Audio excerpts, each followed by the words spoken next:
What's going on, everyone? What's going on? What's going on? Welcome back to the Dirty Bird Fly Through. Y'all know what to do, man. Make sure to like, subscribe, comment, share out. All do all those things, man. Y'all know what to do.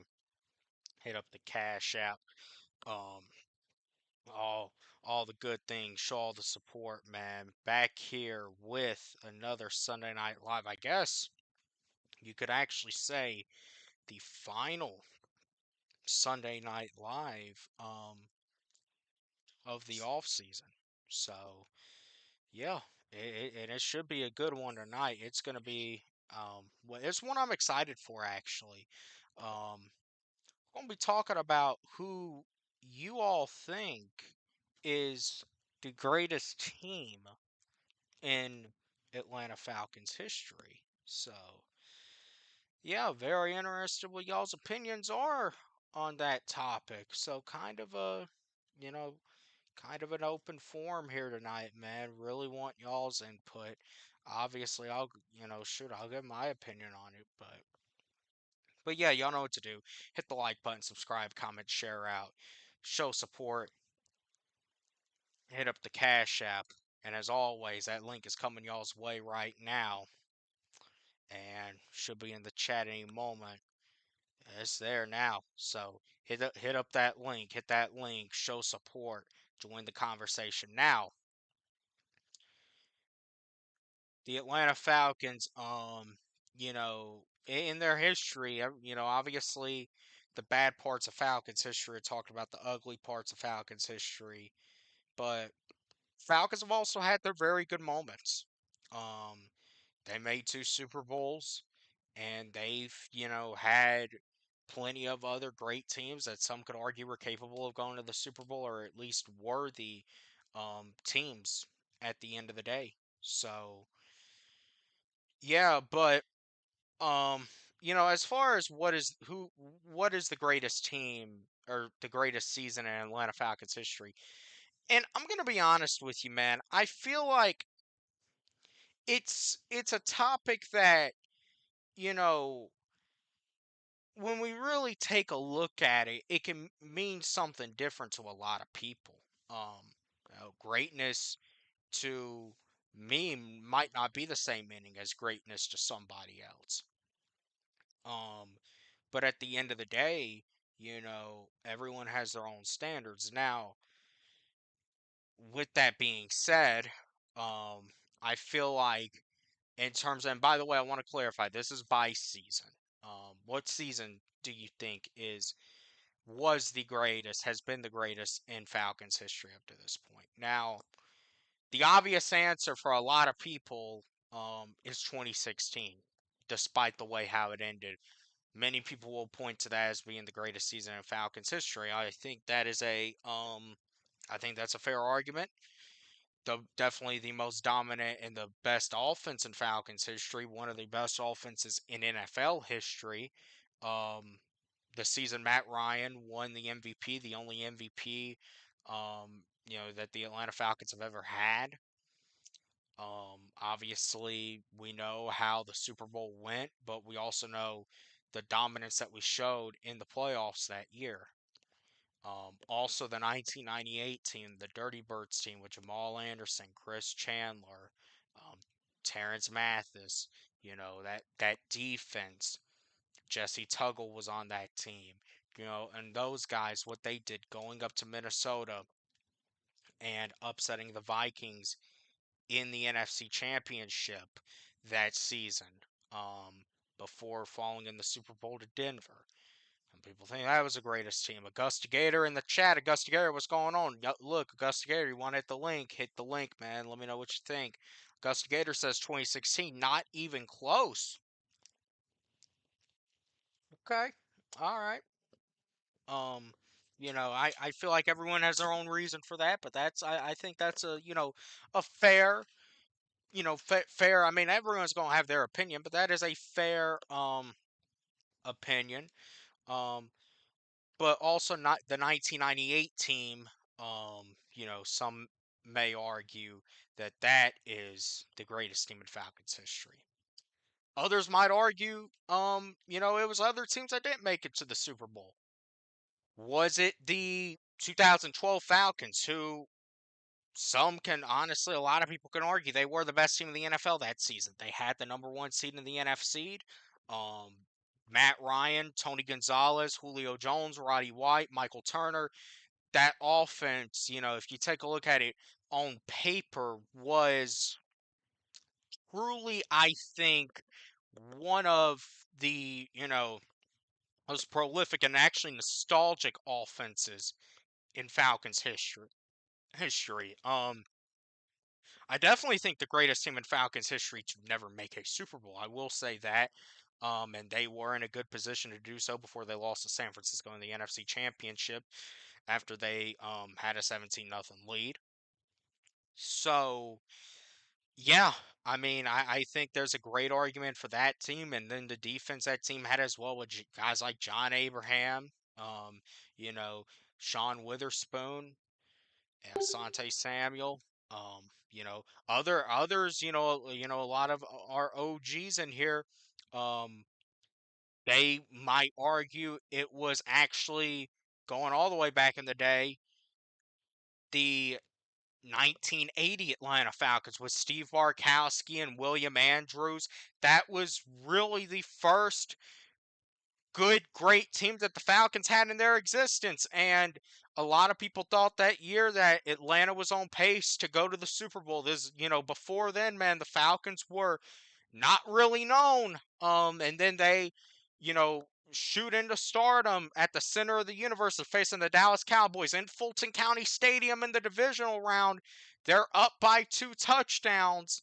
Um, and then the Cowboys end up coming back and winning that game to break really the first of many heartbreaks for the Falcons. Um, Augusta Gator says 2012 will be the second best, 1998, then 2004, the 2004 Atlanta Falcons. Man, that's one I don't think gets thought about a whole lot. That's probably the greatest team of the Michael Vick era. Um, Michael Vick, obviously, the Falcons got to the NFC Championship that year. You take a look at the guys, Warwick Dunn, TJ Duckett, obviously Michael Vick for one, Algie Crumpler on that team. D'Angelo Hall, I believe that was his rookie year. So, yeah, look, I mean, it's like I say, it's a hot debate. Now, I'm gonna be honest with you. It's very tough to honestly say who the truly the greatest team in Falcons history is. That's why we're having this conversation. Number one, no Falcons team has ever done what we have wanted them to do, and that is win a Super Bowl. The Falcons have never won a Super Bowl. No team can ever claim that. So ultimately, I feel like that makes the conversation a lot harder. It is a lot more of I truly believe a giant what if essentially for the Atlanta Falcons. A lot of these teams ended in what ifs. Hey, that's how 2016 ended. That's how 2012 ended. That's how 1980 ended. Um, 2004, as Augusta Gator pointed out, I mean, obviously the Falcons got their butts whipped in Philadelphia, but I still think there's probably what ifs. What if the Falcons didn't fire Dan Reeves? What if he was the head coach of that team? The 1998 team, I truly, and let me specify, the 1998 team, obviously I was not alive for it. But history lives on. And history, tells us that 1998 team, they were electric. They knew who they were. They had a swagger, they had an energy around them. They had a great coach in Dan Reeves. They had, you name it, obviously, but there weren't a lot of stars on that team. However, that team, they clicked together. And that is, I feel like, now let me specify, greatest season, greatest team in Falcons history. What is greatness? And to me, greatness is defined as leaving it all out on the field. The Falcons had zero chance against the Denver Broncos in that Super Bowl back in the day. They had zero chance to win that Super Bowl. Even if they all played the game of their lives, they were probably not winning that Super Bowl. The fact they were there alone was an accomplishment. That's the first Super Bowl the Falcons ever made. And honestly, you can make the argument that the Falcons, those players, they played the games of their lives 2 weeks prior. So for that reason, right now, I'm actually going to say the 1998 Falcons were the greatest team in franchise history. Obviously, I know 2016 is the popular answer. I know Augusta Gator feels that way. You know, honestly, man, it was between 1998 and 2012 for me. Those are two teams that, that 2012 team, man, that is a team that it just felt like they were the best team in the league that year. And you're talking about in a time where you still had the Patriots, they were very good. You had the Baltimore Ravens who would go on to win the Super Bowl. You had Seattle, and that was the first year of the Legion of Boom, but the Legion of Boom was on the scene that year. You had a lot of teams, and the Falcons still felt like Peyton Manning was with the Broncos that year. And that I think they went 13-3, but one of their 3 losses was to the Falcons in the Georgia Dome. That is why I feel like that 2012 team and that 1998 team, those are probably the 2 greatest. I would probably put 2016 as third. Listen, 2016, at the end of the day, if the Falcons would have won the Super Bowl, we're not even having this conversation right now because we know who the greatest team in Falcons history is. However, at the end of the day, look, first of all, that team only won 11 games that year. And even though they got very hot in the playoffs, and look, they beat Seattle, they beat Green Bay. You can't argue what they did. Listen, it's very close between those 3. But at the end of the day, there is still more left out there on the field.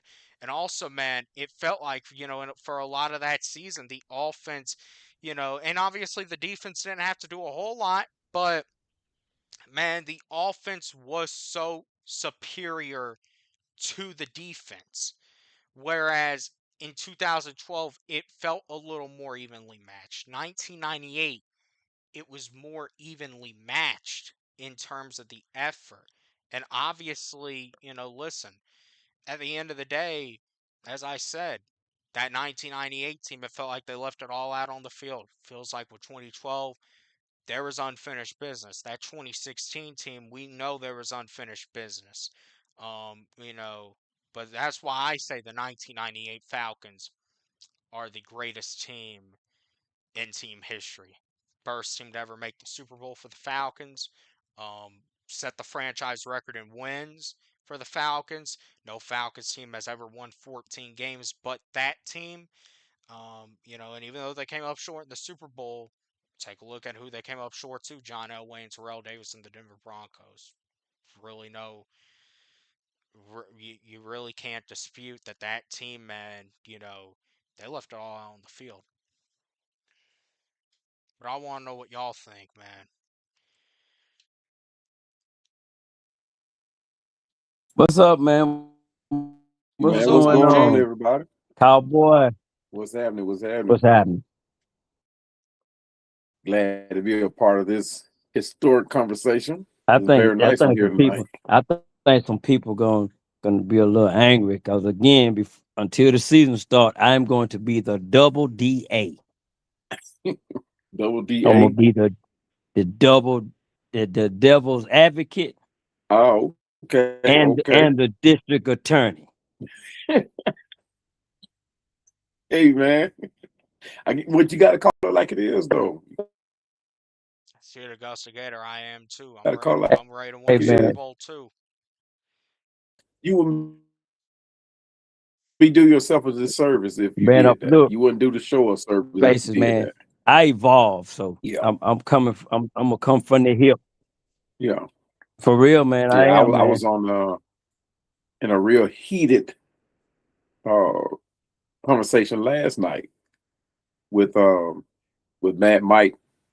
He was on kind of late last night. I wasn't on the show. I was just listening, but my comments kind of pissed him off, and I know it did.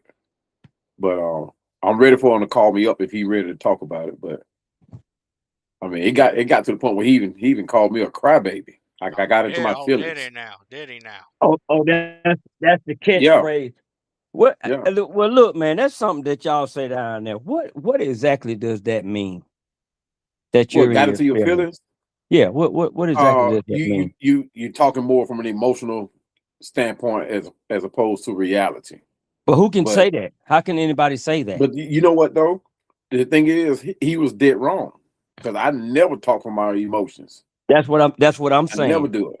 How can somebody say that the what you're saying, you're speaking emotions versus Yeah, you're you're you're basing your conversation off of facts that you have obtained.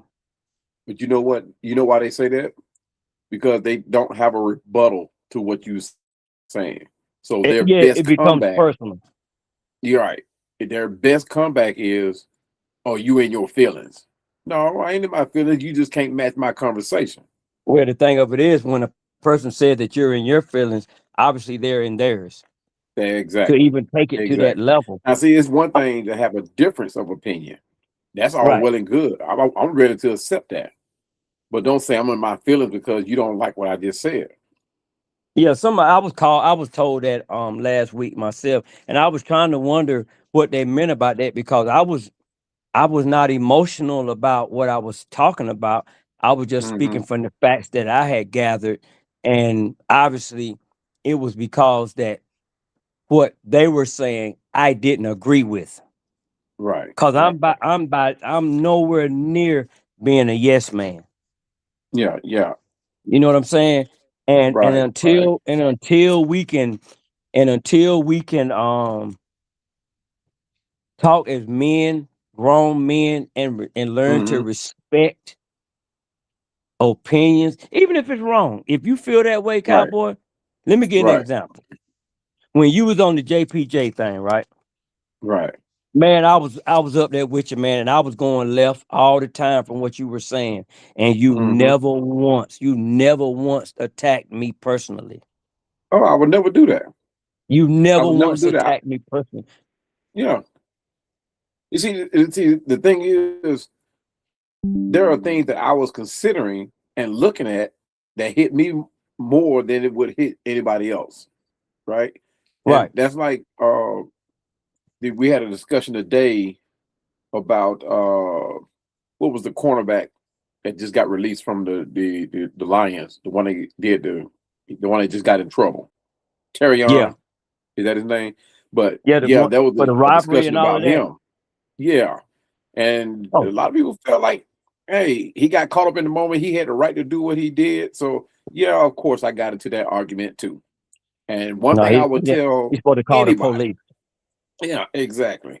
And it's like I would tell anybody, I would never, I don't care if you're making $5 billion a year or you're a child just born yesterday. I would never place human life should I say I would never place material status and objects above a human life. I would never do that, or status. I would never do that. So, for me to be emotional about that, I wasn't in my feelings, but I was very emotional about how I feel about that. You know what I mean? And it's okay to be emotional. It's like this discussion about 1998 season and 2016 season. Some people are going to be more emotionally attached to the 2016 season as opposed to the 1998 season because they don't know about that 1998 season. But like I said, you can be emotionally attached to the subject without getting emotional. You can get emotional when you start attacking other people's opinion. That's when you get Right. emotional. Now you can get And people emotional don't and about it. people don't understand that. Yeah, yeah, exactly, They're exactly. gonna, So if you want to call me up on the stage, I can do that. I'll be hey, waiting on him bro. if he do it. He probably won't, Well, Oh but look, nah, look, I'll bro. be No waiting way. on him. No Cowboy, way. let me know if I need to do another 7-hour stream.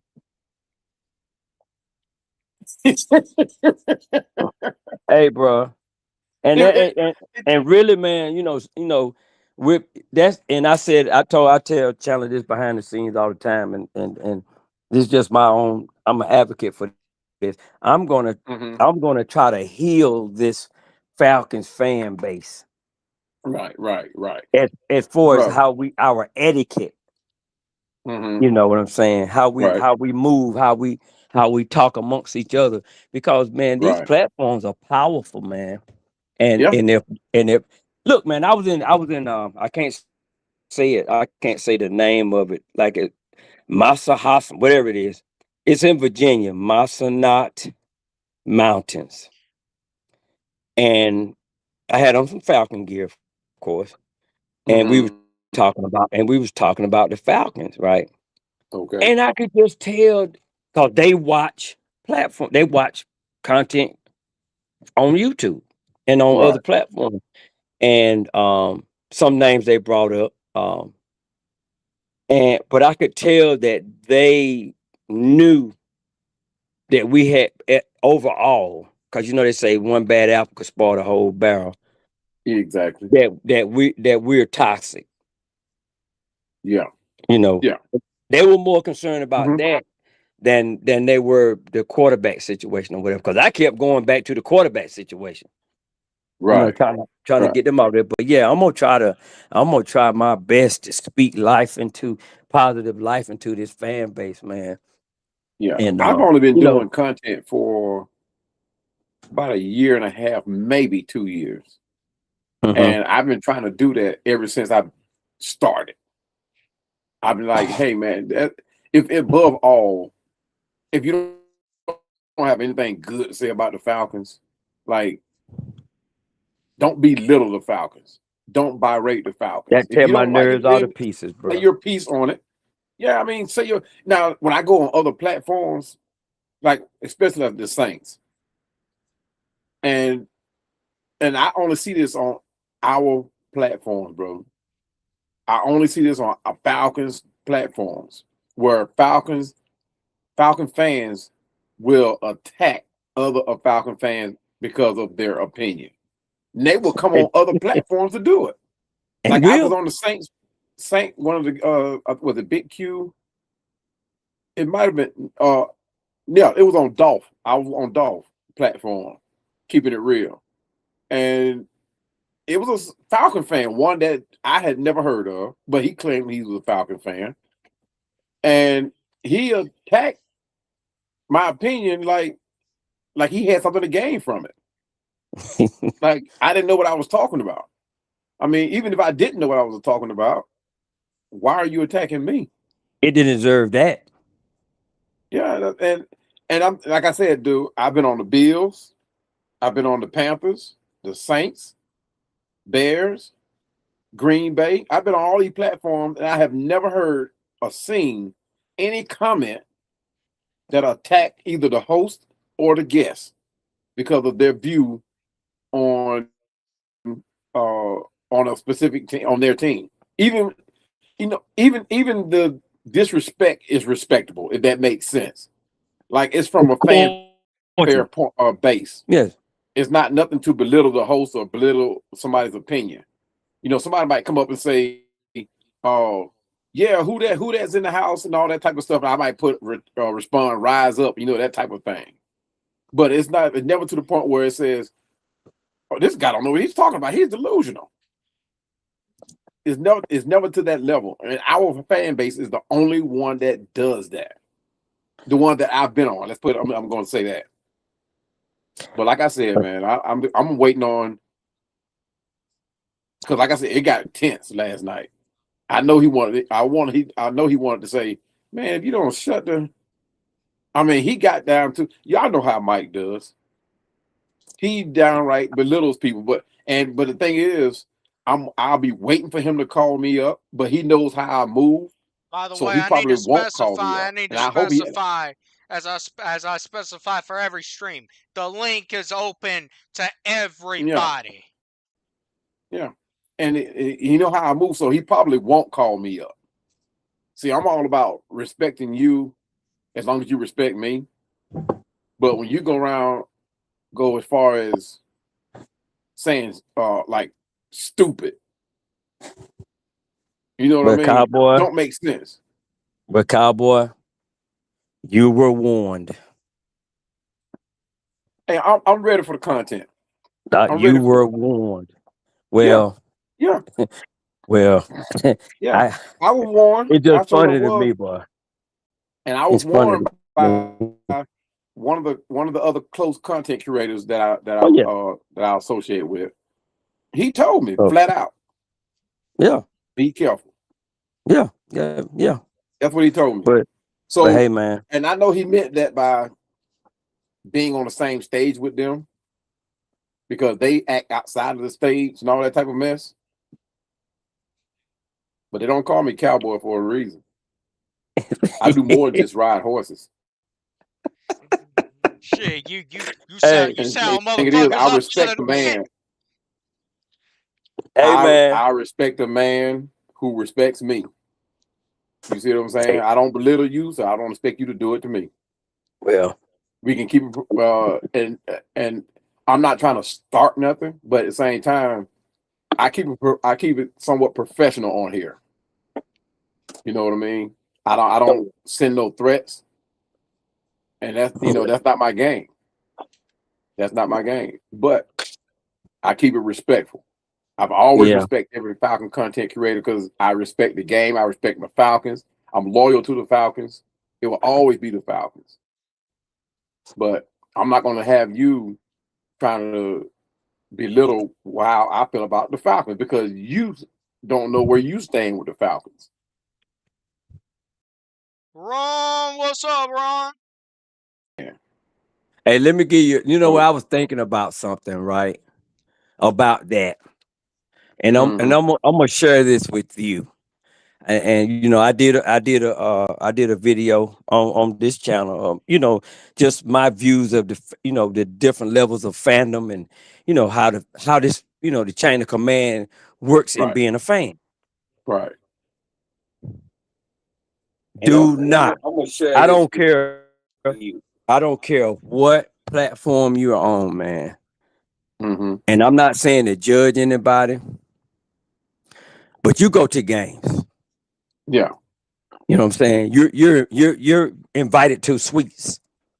yeah, You know what I'm saying? You go, you represent, you do your content, you handle your business. right. And like I said, I ain't knocking nobody. But if they ain't on your level with your fandom, Mm-hmm. don't argue with them no more. Oh yeah, You oh yeah. arguing with a dude, that don't go to games.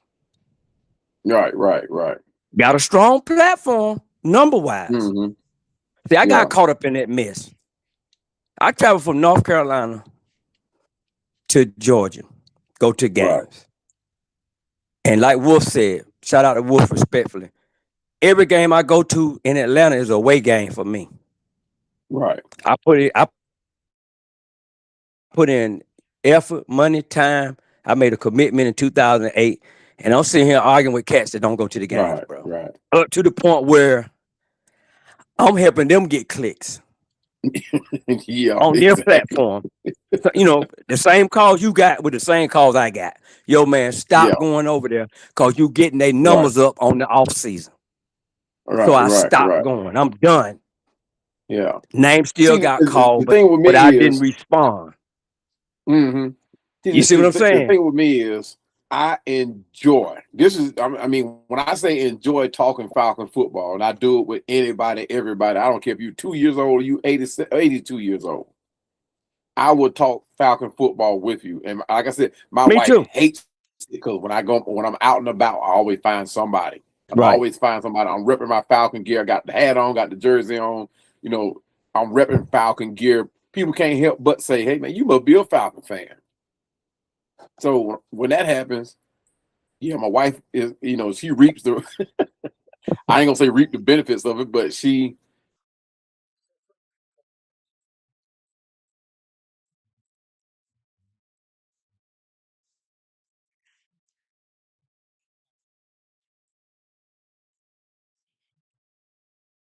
Man, Ron, you know who it was. You know who it was. Cowboy, check the comment section. Cowboy, Yeah, yeah. yeah, check the comment. Shout out to Oh yeah. Smokey Oh yeah. But Sinatra 501. I think y'all should have a Smokey Sinatra. conversation. I F with Mad Mike. I'm new to y'all's channel. I don't like the divide. The conversation Yeah. in this manner Yeah. isn't helping. Well, I mean, hey, Yeah. y'all Shout out to look, Smokey. but What's but going on, but brother? Nice to meet you. but I do want to make this very clear though. I want to make this very clear. Mm-hmm. Don't go talk. Listen, Uh-huh. and I'm not directing at you, Smokey. Shout out to you, first time viewer. Shout out to you, man. No one better be watching this and then go on a channel afterwards and try to make no response video when the leak was Yeah. dropped. If you got you got any problems with anyone up on this panel, you got myself, you got Cowboy, and you got the OG3 Dirty. Hit that link and talk about it with There you us. go. In the Hey, building. bro. Yeah. Hey, man, but like And I said, I've been there. I've been on the back end of a lot of BS, and I'm a yeah. veteran, and Right, I right. I take things a certain way, if you know what I mean. Yeah, yeah, yeah, So yeah, yeah, yeah. yeah, so I had to pull Eh, myself out of that war because Yeah. I wasn't gonna back down one time, but I said, you know Yeah, yeah, what, yeah. I got too much to lose, man. Right, I right, right. and the And number see, one and thing to is Smokey's my point, freedom, right. huh? Yeah. And see, to Smokey's point, me and Mike have had me and Mike have had several conversations. Matter of fact, when I show up on his channel or Mm, in his chat or whatever, he shouts me out. We've had several they know how I roll. mm. They know how I roll. Matter of fact, Miss Miss Maggie, yeah, she's the one that was like, hey, I think you and Mike will be good together Mm.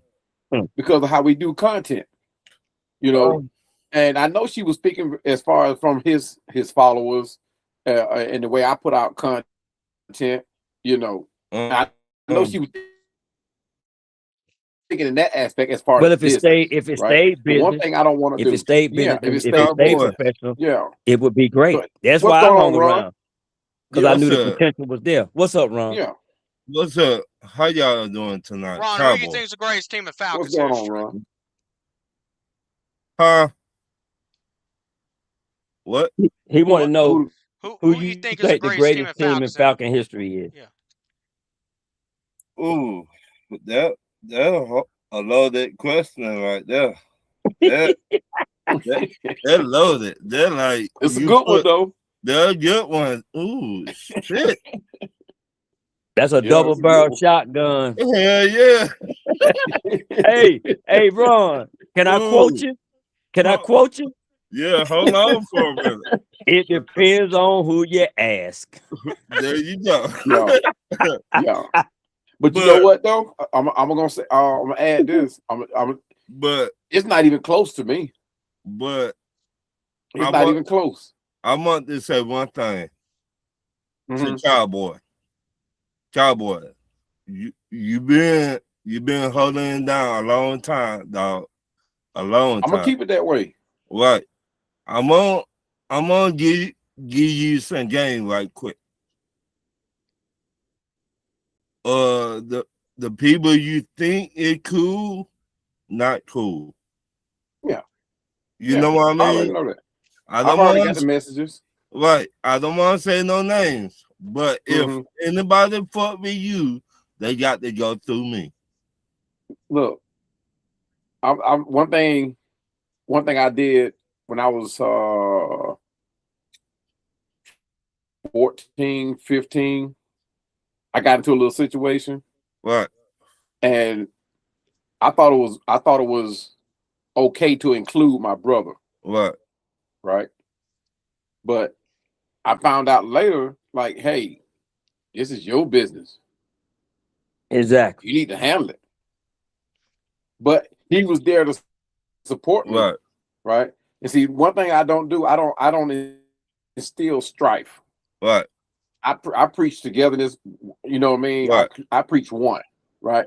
But my right, thing is, me as a content curator, like 3 Dirty, when I started doing this, I I just knew for sure that my platform is going to be to bridge the divide amongst these fans. Right. Right. It's okay to have opinions as to what your team may or may not do throughout the season. Right. Right. But just to sit there and make your whole platform about having a rebuttal to what somebody else said or how they feel is crazy to me. You know, it's crazy. The sad part, I wish we could all get along. Yeah, for sure. There is so many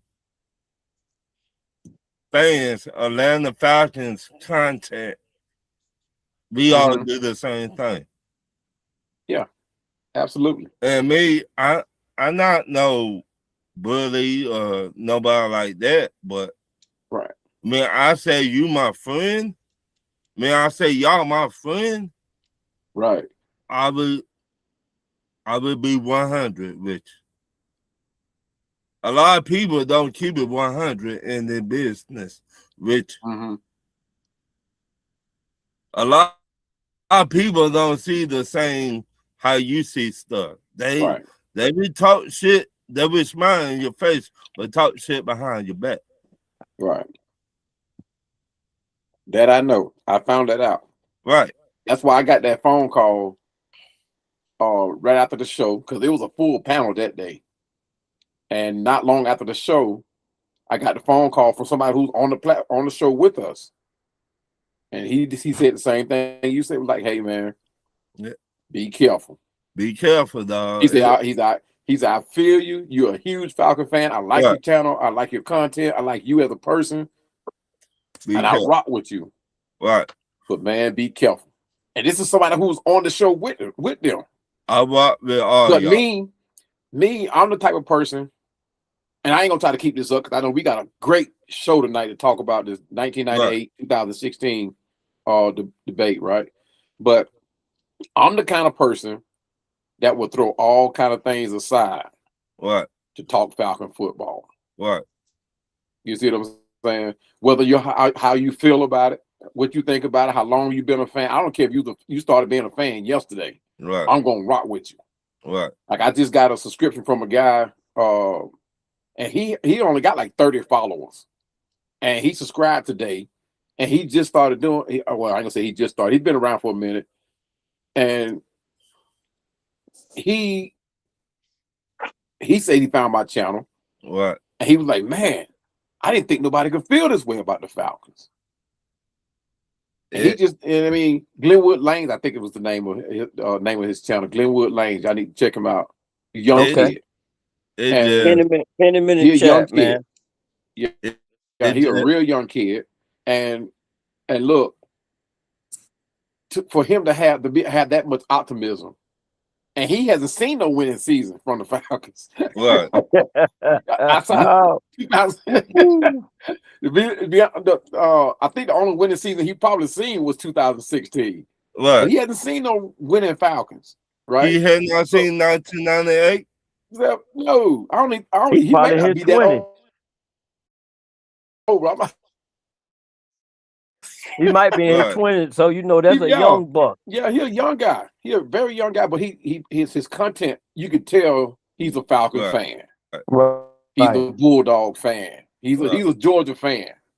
So yeah, but my thing is, man, as Falcon content creators, I take it personal that it's my responsibility to bridge that gap between the believers and the non-believers, the bandwagoners and the long-time Falcon fans. Because there is a divide, believe it or not. Yeah. There is a divide. And it's not healthy for the fan base. We saw firsthand what a unified fan base can do in 1998. Right. We saw that. For me, that was the best this organization has been since its existence.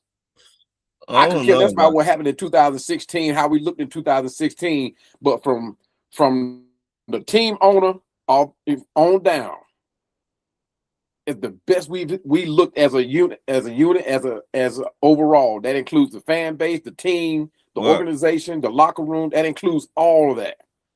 And then on top of that, we look like we were starting a dynasty in '98. Right. We looked like there was a team that couldn't be beat. 14, what was it, 14-2? Mm-hmm. We looked like that team. So I take it personal, being since a fan since 1978. I take it personal for me to go out every time I get behind this microphone to help unify this fan base. Right. I feel like I feel like if this fan base got like that 1998 fan base, 1990s fan base, that this team will be back in the Super Bowl this season. Right. Regardless of how we look on paper as far as what position we still need to fill. I think we will be back in the Super Bowl this season, if not 2028 at the latest. Right. People don't believe that it matters. It helps. It does matter. Support matters, man. Support matters. It does now. Yeah. A lot, especially in our own fan base. Facts. Yeah. And yeah, I be talking shit to Carolina, to the Cats, to Tampa Bay, and whoever that other team is. They don't matter right now, you know. But in our fan base, right, when we with you, when we see you trying hard, right, we gonna be with you. But if you just here to just collect a paycheck, and you going to the club, Magic City, and all that shit, we don't care about you. Right. Yeah. No, you giving us the effort on the field. Mm-hmm. And that what brings this fan base together, in my opinion. I've been watching them since 1982. Yeah, for sure. Hey, man. Well, hey, but the thing is about this. Come on. But who are you saying is the greatest team in history, though? Falcons history. I have to ride with the iconic Dirty Birds. 1998. That was the most dominant. I mean, dominant in franchise history, I believe. Ooh. To I don't, like I said, I'm not missing the 2016 team, but it's just iconic for our team, the Atlanta Falcons, to win at the rate like they were doing, averaging 30 plus a game. Well, you heard my reason for it, though, right? I didn't hear your reason. Oh, you said for 1998. They were the only team in team history that left it all out on the field. Oh, okay. Yeah, I like that. I like that. I got to go with 2016. I ain't never seen us beat a team so bad in the first half. And in the second half, we on the sideline playing dominoes. At Tunk. I ain't never seen no shit like that. Wait a minute. Is that the game we're famous for? For 2016? Yeah. Ron, that's the game. That's a game we're famous for. Okay. No. I talk about the whole season. We were beating teams like they owe us money. Yeah. In the first half, 30. Who do y'all be on the sideline playing Tunk and dominoes? You see what he did to Carolina? 300 yards? Yeah. And to this day, Cam Newton talking about that game. Yeah. He have to. Right. He was like, I ain't never seen nothing like it. Our DBs were afraid to go up against Julio Jones. Oh, yeah. See, I picked that 98 season. Nobody, I mean, absolutely nobody said Atlanta absolutely had a chance, an inkling of even making the playoffs, talking about the Super Bowl. We came out of nowhere. About I don't think 2016 it was. No, or no, 98. 1998. Yeah, Oh yeah, 98. yeah. I had no clue. Yeah, nobody. I mean, they were saying that Atlanta wasn't even going to sniff the playoffs, and we were better then. And That we that weren't what going they to sniff the Cowboy, saying that. playoffs. They're Yeah, Cowboy. saying Let me that ask but you right a at that now. question time about that we game. had a very good team. Say it again. Doctor, let me ask you a question about that game, that 1998 playoff game against Minnesota. Mm-hmm. Did you think at any time up to that missed field goal that we were going to win that game I was against actually that bought in. Minnesota team? Huh? That Minnesota team was nice, but And, I had no idea, to be honest with you. As a Falcon fan, I was cheering us on like we was already winning. But in But hindsight, that Minnesota team was so dominant. I was like, okay, we're gonna have to come back next year. that That's the way I was looking at it. man, but I had the phone Because off the hook. I had the yeah, phone off the hook. No cell phone, no social media. Phone I off the hook. I'm sitting in the yeah, middle of the den by myself. right, I didn't even want to go to no, because I said, man, like you said, Cowboy, I want us to win, but yeah, my football self right, was like, yeah, man, there's no way we're going to Minnesota this this and the win kid. that game until that boy missed that field goal. I said, uh-oh, yeah. It's I done we deal. got a chance. I Right, was in exactly. Las Vegas, Nevada. I Mm-hmm. was talking big boy shit all week long to everybody. And my teacher at the time, he was like, "Run, you think y'all got a chance?" I said, "Motherfucker, we finna beat these boys. What are you talking about?" He You made a say you was bet. in Las Vegas. I was in Las Vegas talking big boy shit. Yeah, Yeah, you was over there where that good cactus was at the time. Yeah, That's what I was out you was there with smoking my that mom. cactus. My Kaki mom was yaki. like, That my kaki laki mom, yaki.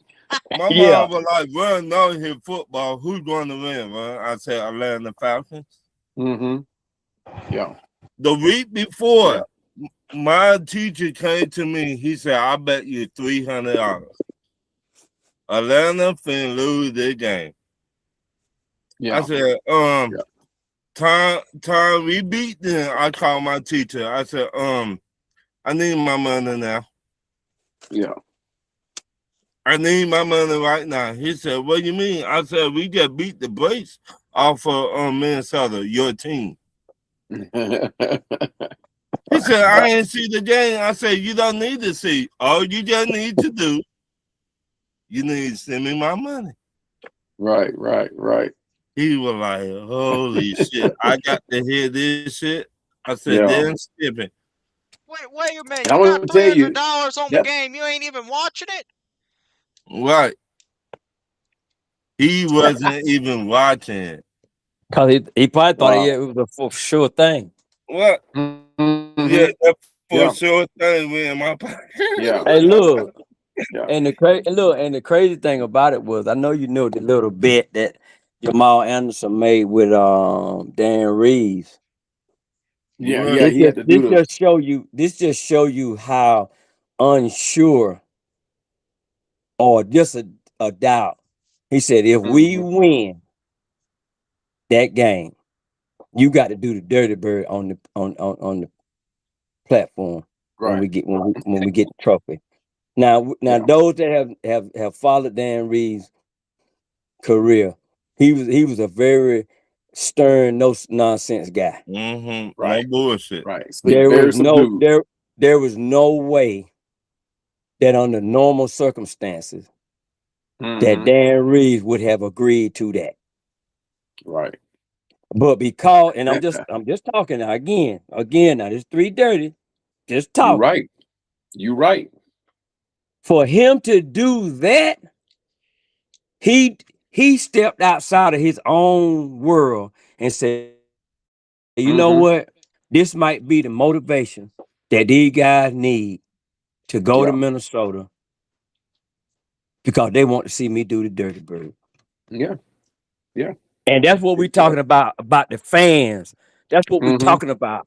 The Yeah. positivity and what it can bring. All this foolishness about trying to be right, and you know Right. this, you did your research and all of that, but you ain't going to the Right. game. Get out of my face with Yeah.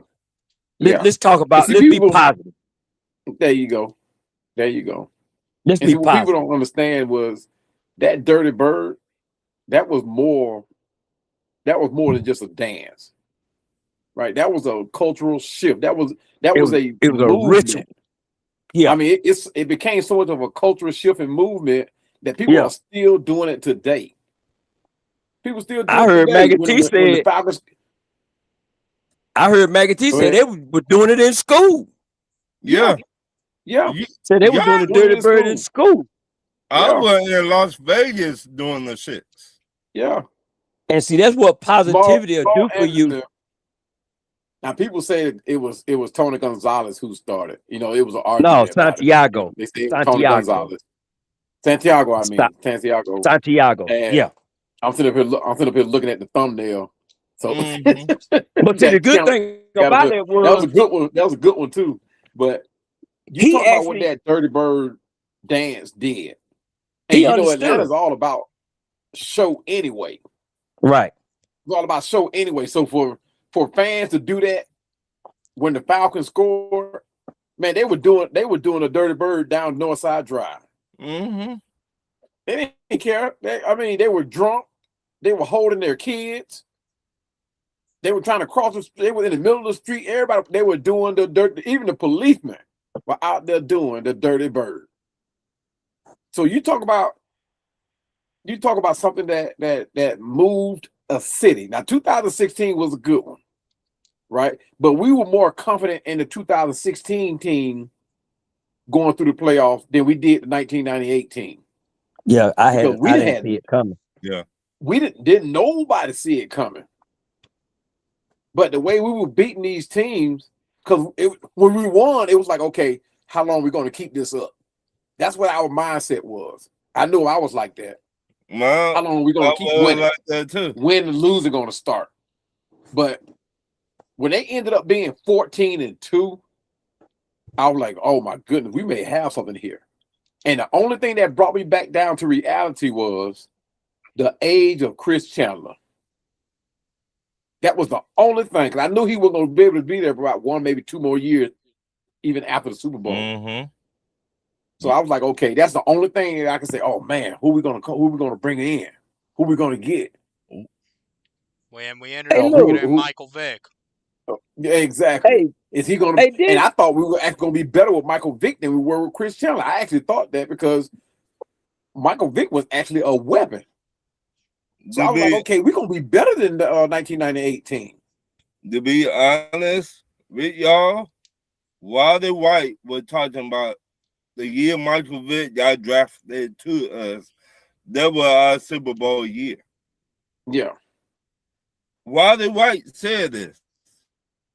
He said, "Oh, we finna take off." Yeah. Yeah. But you know what He knew happened? it. He The knew it. dog and stuff. But Yeah. Wally White said that was our Super Bowl year that year. Mm-hmm. Yeah. Wally White Yeah. said this. And Yeah. I was like, what the fuck? You tell me we fucked up? I'm like, Yeah. dang. But yeah, And Wally shout out White. to Smokey Sinatra. He brought up a good subject too, Chandler. If you see it in the chat, he said the top 5 seasons. He went off and rattled off his top 5. Georgia Texas boy, he's in the chat. He said, "What's going on, Falcons family? The new era of Falcons football is here." Now, Smokey said this top 5 was 1998. Number 2 was 2016. Number 3 was 2010. Number 4 was 1980, and then his 15 was 2012. That's Smokey Sinatra. That's his top 5. Well, I'm glad he said that because I was gonna go against the grain on this one, and my top team was the 1980 team also. You don't say tweet, daddy. Yeah. Yes, sir. I've been waiting. That's why I've been kind of sitting back. I said, because I Mm-hmm. know when I say 1980, Oh yeah. some things gonna happen. You're gonna lose a lot of people on the 1980 team because a lot of people weren't born around that time. They don't Yeah, know I was born how huge in that And, team 82. and was. that's why you have to, again, I'm gonna say it. That's why you have to read Mm-hmm. the room, Yeah, because yeah. sometimes Well, no, all information that's how you ain't feel good about it though. information. No, I'm That's just saying your as this far as is the crowd.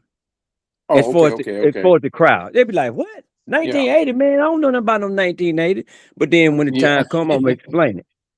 yeah. See, my 1980 team will be number 3 right after the 2016 season. I think he got number 4. Yeah, mine will come right after the 2016 season. Yeah. But yeah, that was overall, You um, know what? They have to that rebuttal was that. the season that I liked because we was already in the West anyway. Yeah, So yeah. it was a whole different. You know what I'm saying? It Which was was a a whole whole lot tougher. yeah. Because you gotta look at the teams we played. Mm-hmm. The scoring and the team, because we had a well balanced team. Yeah, I think our team, that 2000 that 1980 team was as well balanced as any team that we have had. yeah, for sure, Yeah, for but sure. that's just me. And my boy had came in the league then too. William Andrews Oh yeah, had yeah, yeah, came in the for league. sure. Yep. Oh, I just knew we were going to the Super Bowl after that. Yeah. After we got him, especially after he ran over your boy. Ronnie Lott. Yeah, Yes, man. sir. Good But gracious. yeah, that's what I've been waiting. I was thinking about that thing. I said, man, let me think Yeah, about this thing. That's why I yeah, sport the William Andrews jersey as yes, we speak. sir. Hey Yeah, man, I just may wear I that just got me a white to the one. meet and greet. I just may wear my William Andrews. I really don't want to take it out the frame, but I'm gonna have to take it out anyway because I got to get him to sign it. I just may wear it to the meet and greet. I just may wear it to the What meet on and it? greet. But Georgia September Texas boy said his 19th. either Which one huh? you going to? The one after the practice? No, the one Oh, that's gonna be in not Jonesboro, the one at Dave's Bar and Grill. I think oh, that's the name. come out with Big Low now. Yeah, yeah. I might. Man, I'm gonna yeah. try to hit that one at the meet and greet up at Dave. That What was that? That gum. I forgot the name of that bar and grill up there. Well, that's gonna be a good. You need to go to that, bro. They do a real good job. Yeah, Him, Uncle Steve, and the rest of them guys, man. They do a real good right. job. It's probably gonna be bigger this year because of the Oh yeah. other content creators that then came out. That's Mm-hmm. really doing well right now. Mm-hmm. Yeah, I actually Yeah. I wanted to go. I wanted to do my bucket list. I wanted to go to a practice this year, but I think for some reason, sometimes God look out for fools and babies. Oh yeah, for sure. Uh, so I think that by them tickets being sold out, I think Yeah. he looked out for this fool this year. So, Yeah. Yeah. Of but course. yeah, I think he did. Yeah. Like Because you I said, because I read the definitely wanted room. to go to. Yeah, Yeah. and I really wanted to go to that. I really wanted to go to the practice and then attend that red and black. I mean, I'm calling it red and black because I'm thinking about Maggie T's thing that she's gonna do the night before the Panthers game. Okay. That the Yeah, red and black event. Is that what yeah, that is? Okay. yeah. Okay. Yeah. So yeah, but I'm I gonna try to will hit be as going many to that events one as because possible, man. I'm gonna Depending on be in what night town it falls anyway. on. If it's Georgia, Friday or Texas Saturday, boy, love to hear uh, it. Sunday night, I'll be able to make it. On set, love to see you there, Yeah. man. Y'all already know that Baltimore Ravens game, Sunday Night Football. We need y'all there. Oh yeah, Yeah, for sure. For sure. but yeah, I'm I gonna didn't see be we in got town anyway. Carolina Panthers guy. He in the chat. Who? Carolina Panther GP, guys in the chat. CP. Yeah. Yeah. But Georgia look Texas boy now. said to him it's going to be the either 98 team or the 2012 team for him. Hey, I know. Well, I don't know. Texas boy, he might have a little insight on that 1980s team. But hey, man, look at what they did in 1980 and tell me is that a decent call for me? Yeah. Um, That is a great call. The only thing that the only reason I got 1998 team above the 1980 team, it was a different time, right? The offense was different. Actually playing ball has now evolved is different. Well, but if I had to put it face to face, I think that 1980 team would be boss. And I say that because of who we were playing against at that time. America's team, Dallas Cowboys, the Cincinnati Bengals, San Francisco 49ers. And we weren't only just playing these teams, we were beating these teams. yeah, We we were swapping wins with these teams. We weren't just playing them. Yeah, we But lost yeah, them 4 games, but you can't count the Rams. In my opinion, you can't count the Rams game because I think they was kind of sitting back for the playoffs. mm-hmm.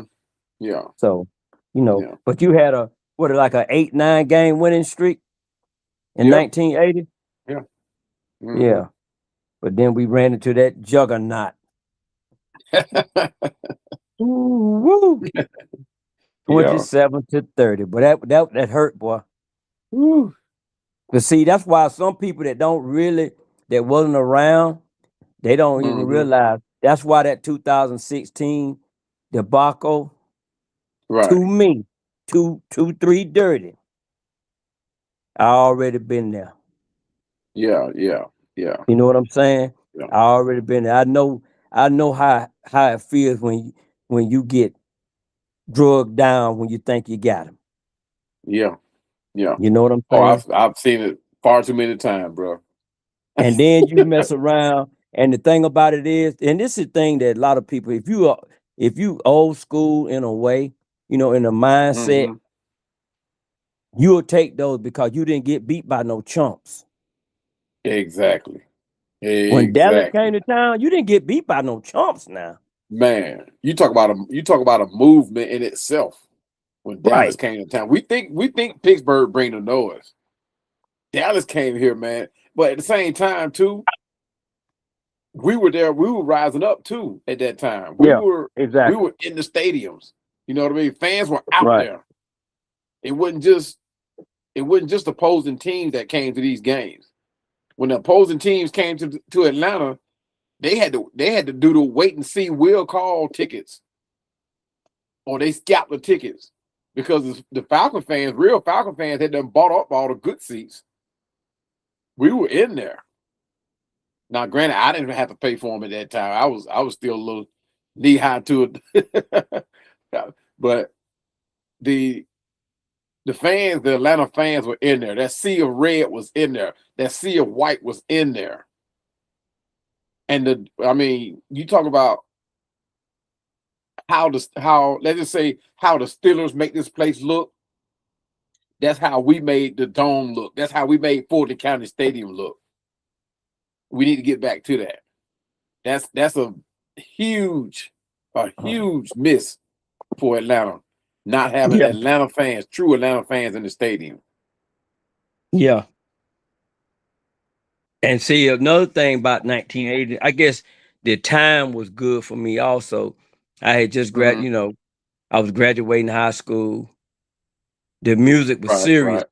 Right. We had some good Yeah. music in, Michael Jackson Michael Jackson was still relevant, Jermaine Jackson, some SOS band, Diana Ross, all those, Right. all those, everything was jumping in Atlanta, man. Yeah. V103 was popping. Yeah. And somehow or another, you affiliated that with the Atlanta Falcons. You Because affiliated like all of Michael that. That's Jackson what I'm music, saying. yeah, it was crazy back then. Because like if I was to give, I would give 1998, I would give them the culture. But I would Yeah. give the 2016 team the power, the firepower, because they were a scoring machine. But when it came down to the culture and actually like getting it done, that 1998 team by far. That 1980 team by far. Yeah. Yeah. I was in the city, man. I was a young man trying to figure out what he was gonna do next. Mhm. Yep. Yeah, yeah, I was in the city, man, trying to figure out what I was gonna do next. Wind up going to the Marine Corps. yeah, yeah. Yep. I think I was getting out. No, I was already out. I was already out. Yeah, I 1980, was already not out. 98. Oh, 1980. No, no, no, no, no, no, no. 1980. I'm talking about when 1980. my What was team I in was. 1980? I was You in a the young buck, man. yeah, I was a young buck. I was snotty nose. Yeah. See, I was a grown look, man. I was considered a grown man at the time, and that's another Yeah. reason why I'd be like, yo, I know these mothers ain't talking to me. Well, hey, you know what I'm saying? Shoot, Right, right, right, I'm like, I right. know this mug ain't talking to Exactly. me. But hey, but anyway, Exactly. well, yeah, man, 1980, man, was a good time, man. From the end of the 90s up into the 80s, man, the Falcons had the potential, man, to really become a powerhouse if they were handled right. Right, exactly, exactly. Yeah. No, I ain't bet him yet.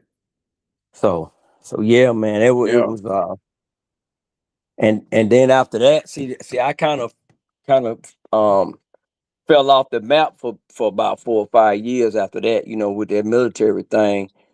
But Yeah. you know Yeah. what? Let me tell you what the Falcon did in 80, I think it was 83. Mm-hmm. I was in Beirut, Lebanon. I was in the Beirut, Lebanon. I was in that conflict.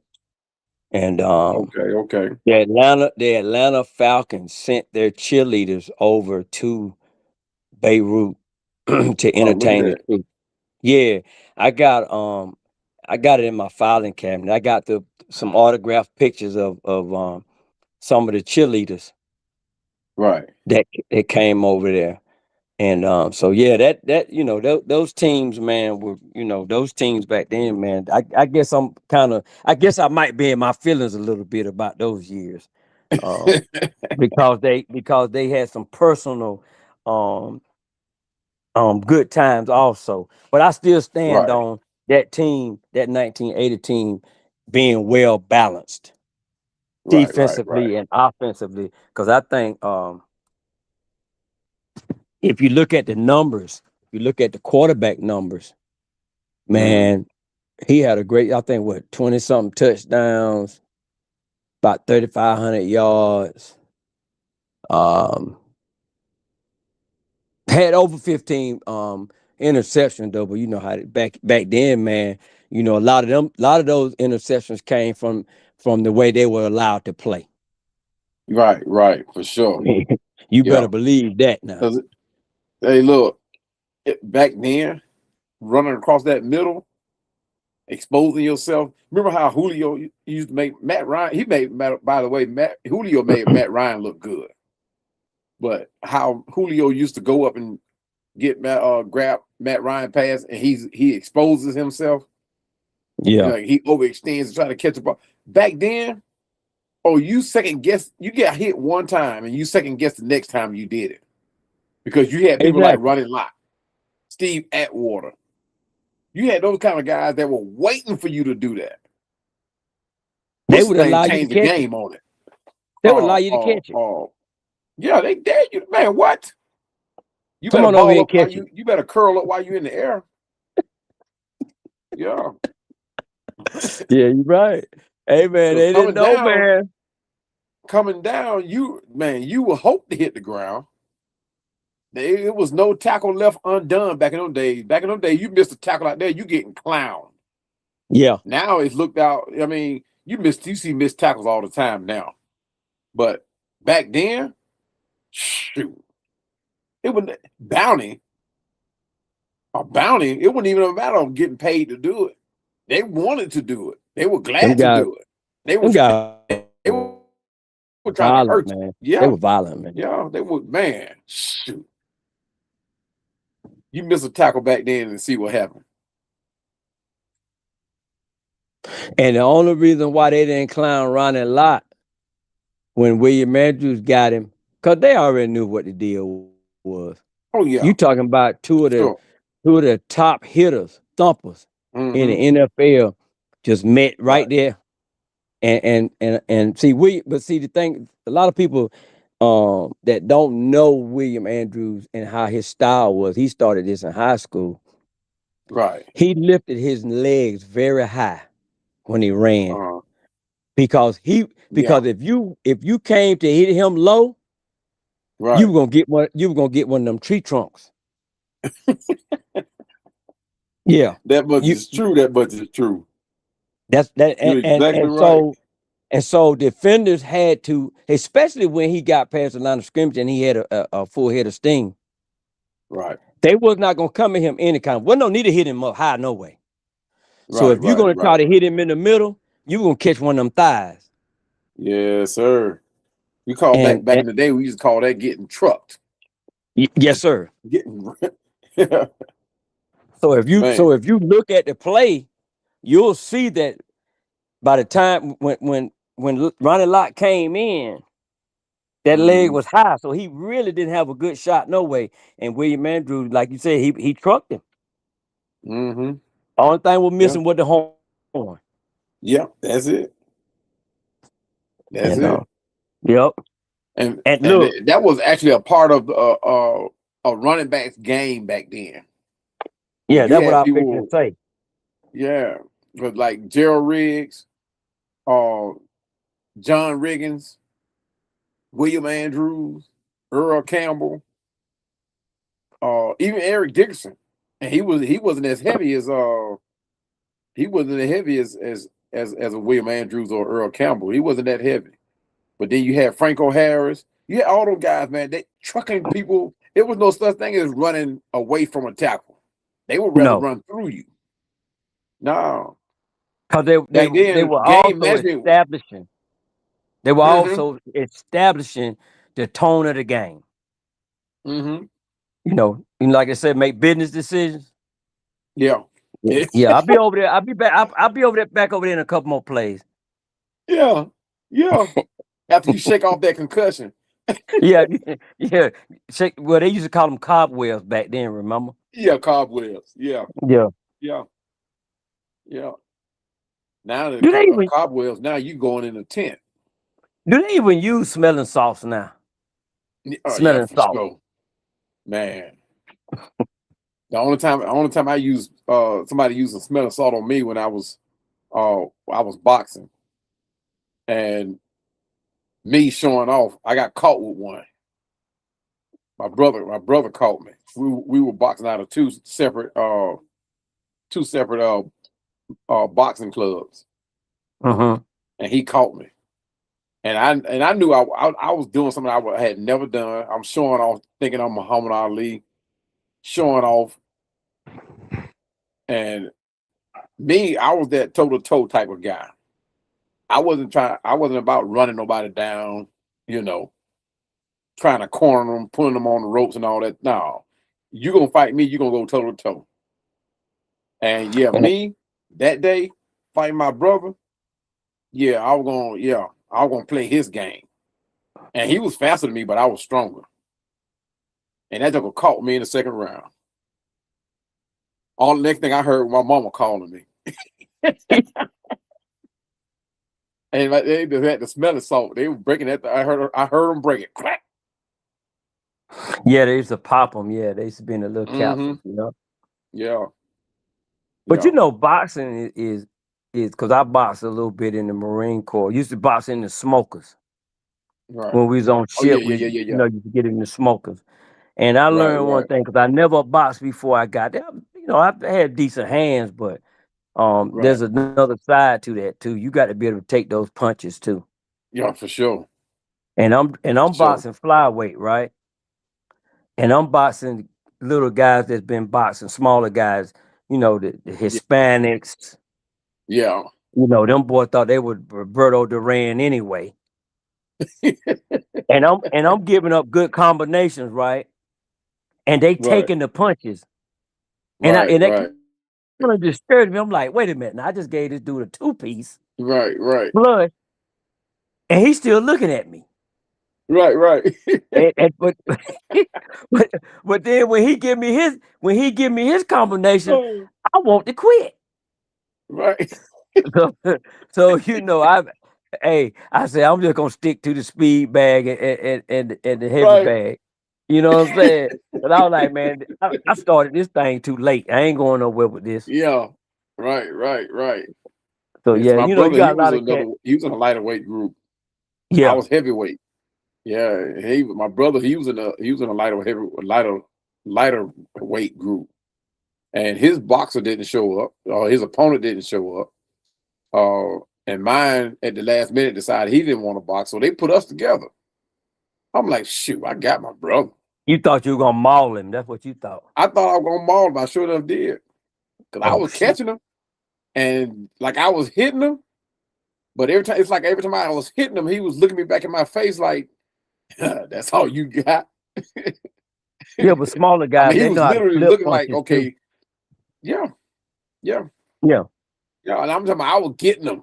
I was hitting him like, okay, a couple more of these, he gonna fold. Yeah, no, it didn't happen that way.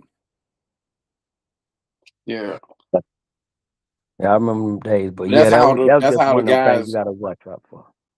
Go ahead. Yeah, for sure, for sure. And see, like back then, there were ways to tackle big guys like Right. William Andrews, and going up head to head to him is not one of them. No. That was not one of the ways you tackle them guys. You got to be smart about it. You Like gotta you catch said, it make from a the business side. decision. And see, Yeah, you gotta catch from the that side. what made Jamal so important to that '98 team was his style of running. He had those big old thighs. Yeah. You know that there were them big old shoulder pads, which I don't understand why a lot of these guys got away from them. You know, I ain't gonna say oversized shoulder pads, but the bigger shoulder pads. It seems like now they run with the smallest thing they got, but those shoulder pads make a difference. They want They they make a want difference. they want to look good, man. Well, they think they can, and they think they move faster, but they think they got more flexibility, and you really don't. You really don't. You actually got more protection, but a lot of them feel like, hey, those shoulder pads make me look big, make me look like a fullback instead of a running back. You couldn't tell William Andrews that.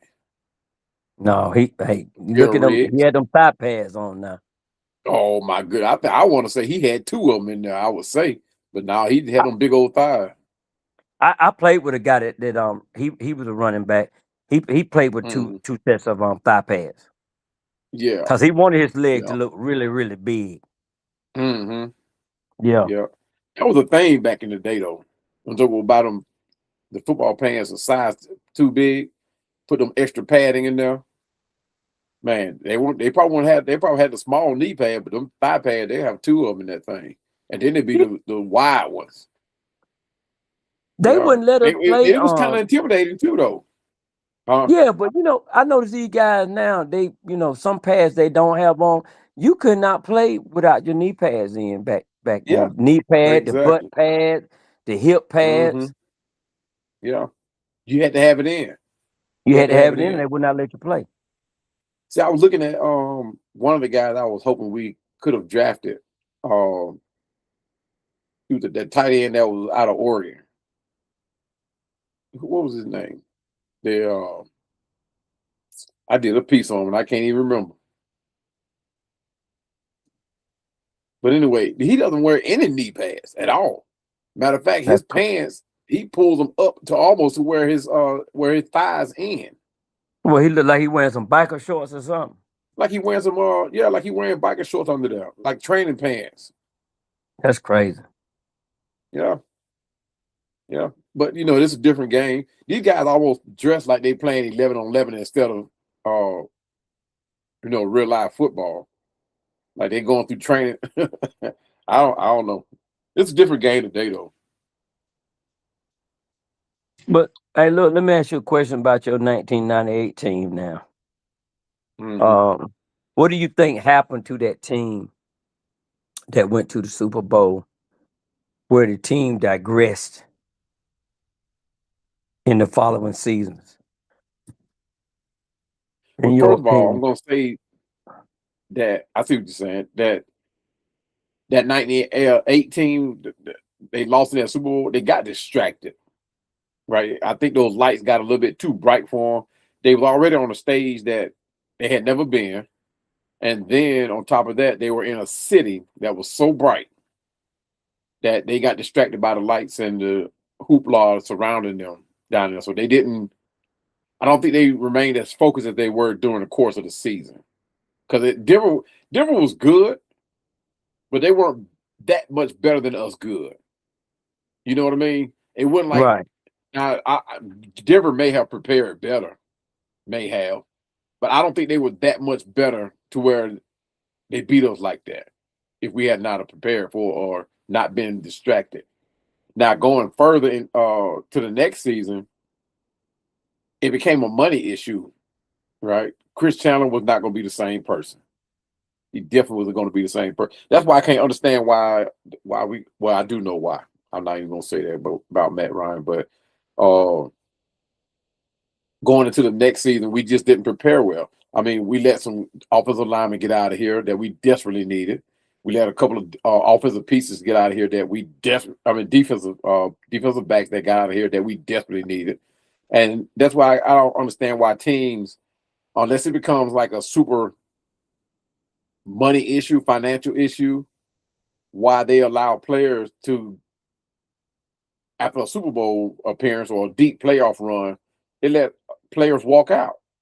Like if you made an appearance into, let's just say, the NFC playoffs, and the team that got you there, you would think you would do everything in your power to keep that same team intact because the chemistry is there, right? You don't have to do any development unless somebody gets hurt. So you would want to make that same appearance, if at all possible, to get back into that. Consistency is key, which is what's going to happen with this team that we have now. We're gonna have to find some type of consistency because, like now,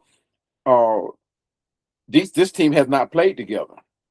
So if they expect to build on this team, they're gonna have to keep this team together. Which in about maybe three years, money is going to become an issue. If not the next 2 years, the money is going to become an issue. So they got to build that chemistry to make people want to stay with this team. And of course, winning like nowadays don't mean the same as it was back then. Back then, people, when you win, you want to stay with the team. Now, money is more of the issue. PR is more of the issue. They rather move on than establish a chemistry and try to get that Super Bowl ring. Now, you get a lot of players that come in and say, "Well, I want to go to the team that makes more sense for me to go get me a ring."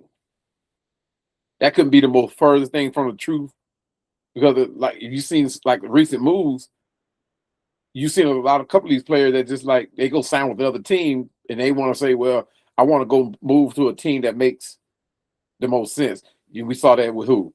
Myles Garrett. He made all that noise about going to a contender for the Super Bowl and end up staying where he no, not Myles Garrett. That gone. Trey Hendrickson. End up staying where he at. No, that wasn't Trey Hendrickson. Who was that? No, I finished saying no, that wasn't him. I'm trying to think of who it was. Was it Myles Garrett? No, it wasn't Myles Garrett. But you know, Miles went to the Myles Rams, Garrett right? with the Rams now. Who was that? But end up signing right back with the same team. And the team nowhere near has a chance of winning the Super Bowl than we are. They put their money in front of them. Yeah, they put their money in front of them. Then all of a sudden, they got to go back and rethink about it.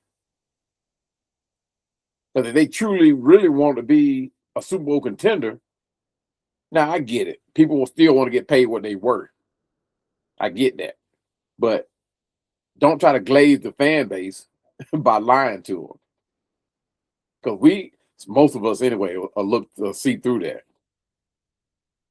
But that next following season, after that 1998 season, we lost too many players to make the same run for the Super Bowl again. Man, we didn't even sniff that follow-up season. Who won Yeah, 5 or 6 yeah, games? yeah. See, what they were Yeah. counting on was the dynamic and how dominant Vic was. They were counting on that, like within a season or two, to be back in the Super Bowl. They were literally counting on that. And no matter how good your quarterback is, you still have to give that guy some weapons, right? You still got to protect him, and we didn't do that. We sent having Michael Vick. We did him almost as bad as what Baltimore did to Lamar Jackson. As dominant as Lamar is, he can't be the quarterback that he is or was supposed to be because they didn't protect him or don't protect him. They still don't protect him. The offensive line is poo, which is why I'm saying that Tua makes all the sense in the world for us because one, we got a better offensive line, and that's another debate that we had that we have better offensive weapons than what he had in Miami. And the first thing they want to holler is Tyreek Hill. I say, okay, they got Tyreek Hill. They had a halfway decent running back. He made his name for himself. And then you had Waddle. He was a good second option. But when you look at our team as a whole, we've rebuilt these weapons on this team. We've rebuilt this. Like now, Tua, every snap, he's gonna have weapons to go to. He's gonna have Drake London. He's gonna have Kyle Pitts. He's gonna have Bijan. He's gonna have Zachariah Branch. He's gonna have Austin Hooper. And believe it or not, now if y'all been paying attention to what's been going on in camp, he's going to have Charlie Warner. They're throwing to him now.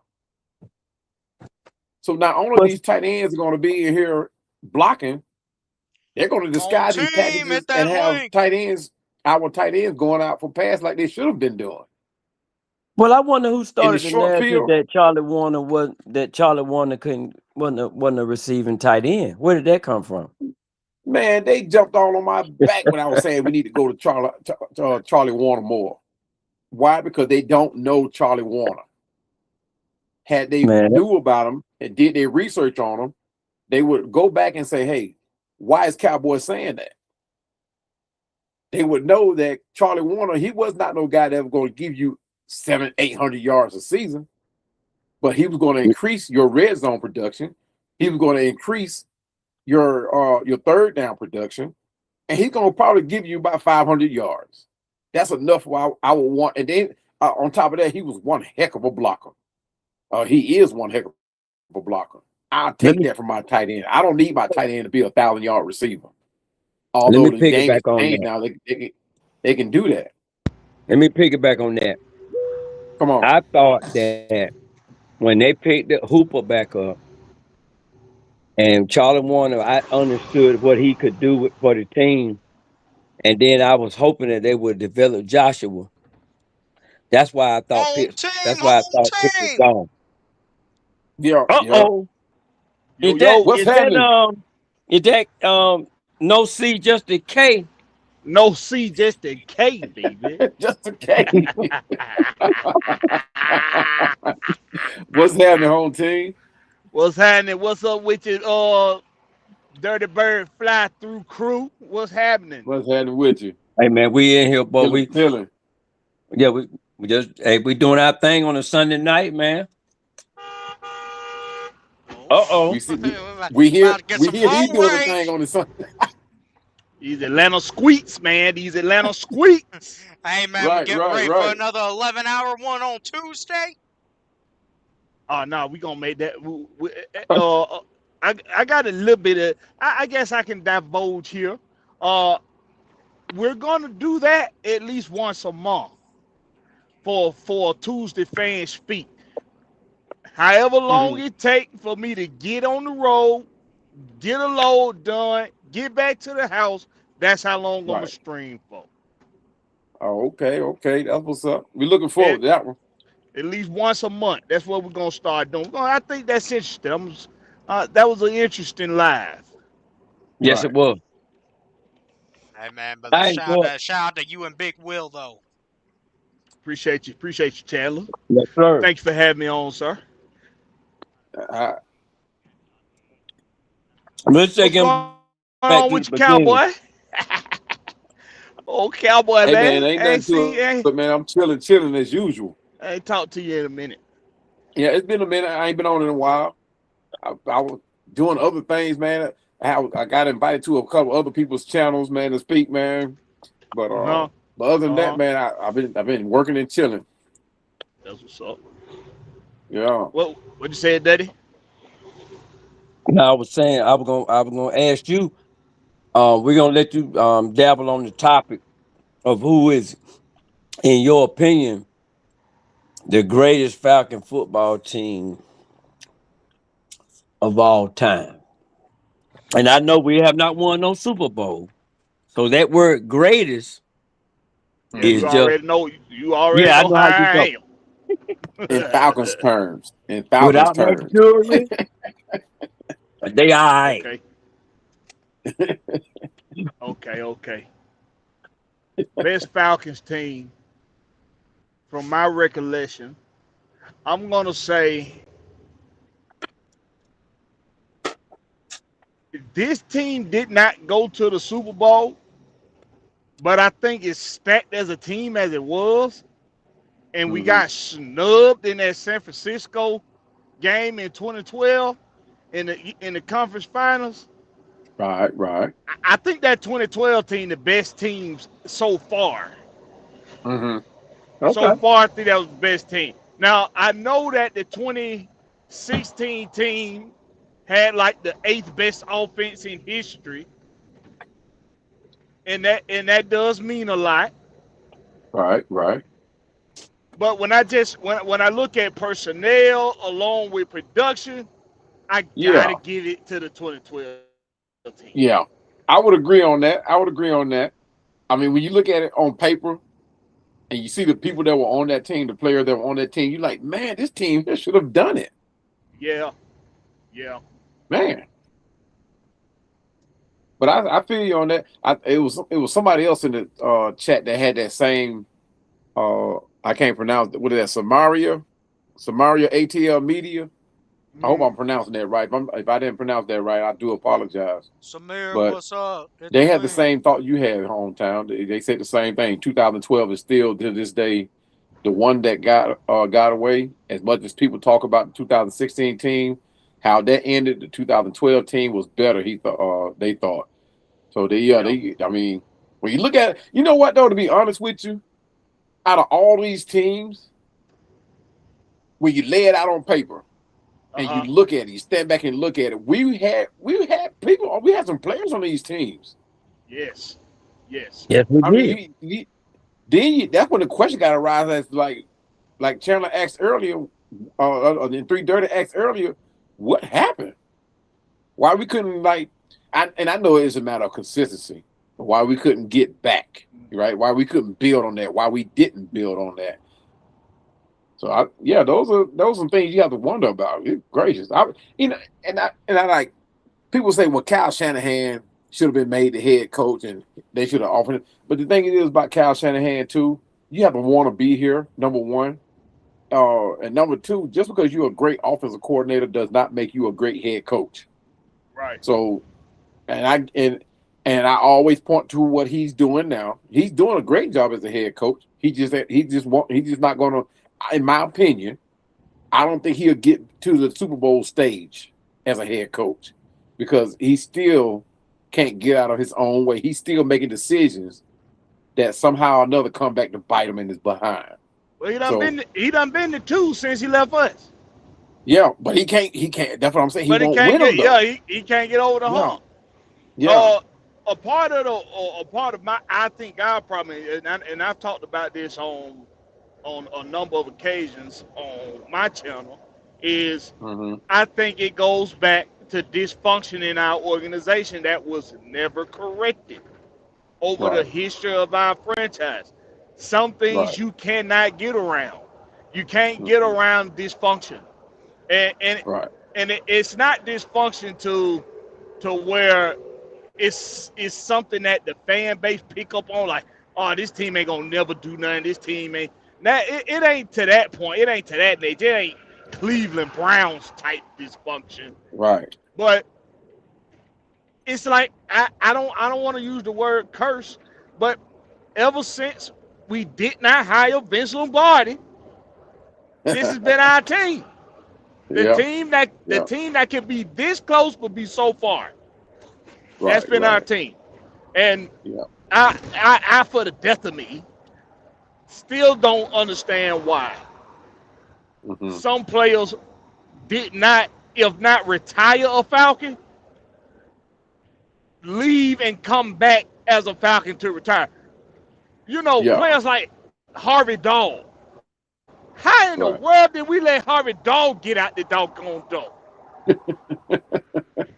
How? Players like, in my opinion, what's the little receiver we had? We had a guy from Cleveland, Taylor Gabriel. Oh, Gabriel. Yeah. Yeah.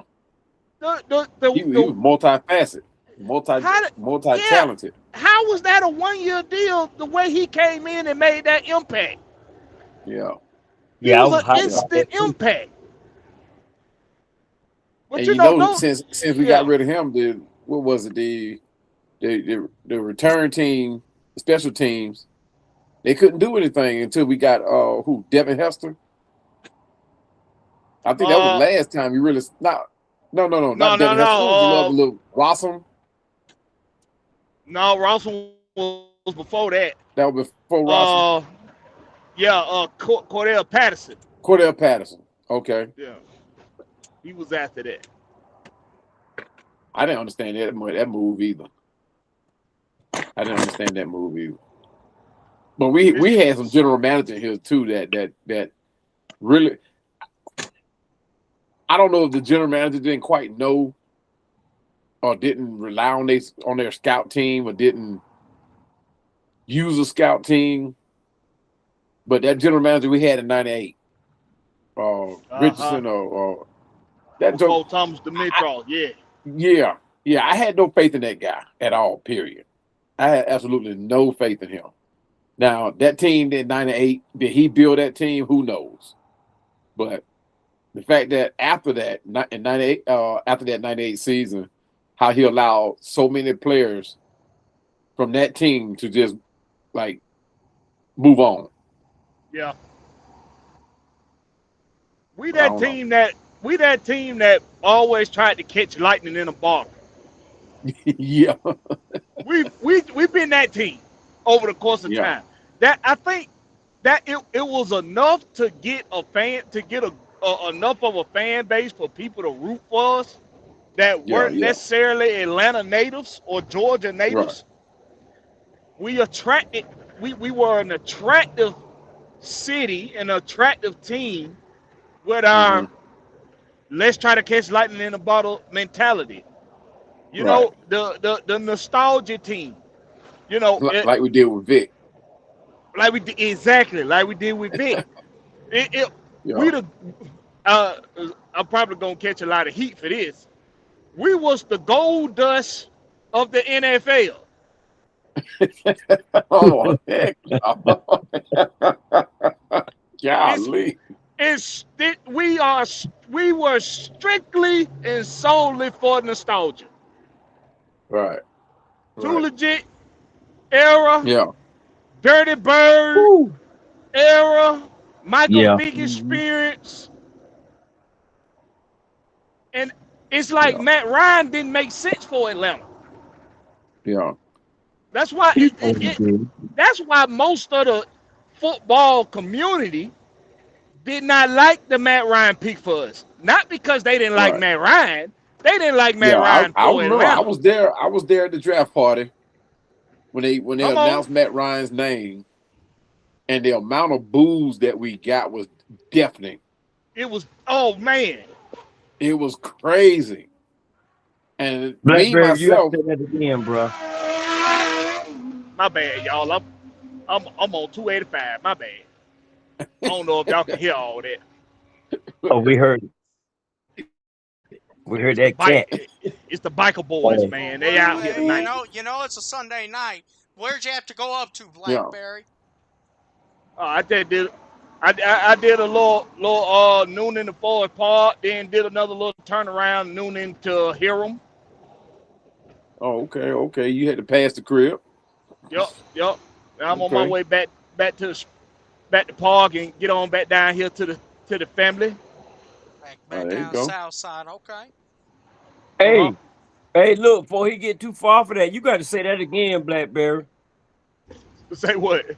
About the Matt Ryan thing. It wasn't nothing against Matt Ryan, but Yeah, it wasn't that they didn't like Matt Ryan. They didn't like Matt Ryan for Atlanta. Yeah. Yeah. You know, they would It rather won't. Matt Ryan go sit behind Peyton Manning or or something like that. Because Mm-hmm. that was still around the time when they were still molding quarterbacks that was picked in the first and second rounds. Right. They wouldn't just starting right out the gate most of the time. Right. Right. So they didn't like him for Atlanta because he wasn't a nostalgia pick. yeah, because he That's he it. didn't make no fuss. He didn't make no fuss when he came to Atlanta. To getting off the No. plane and riding in the vehicles Mm. and all of that. He came in and went to work, man. Mm-hmm. Mm-hmm.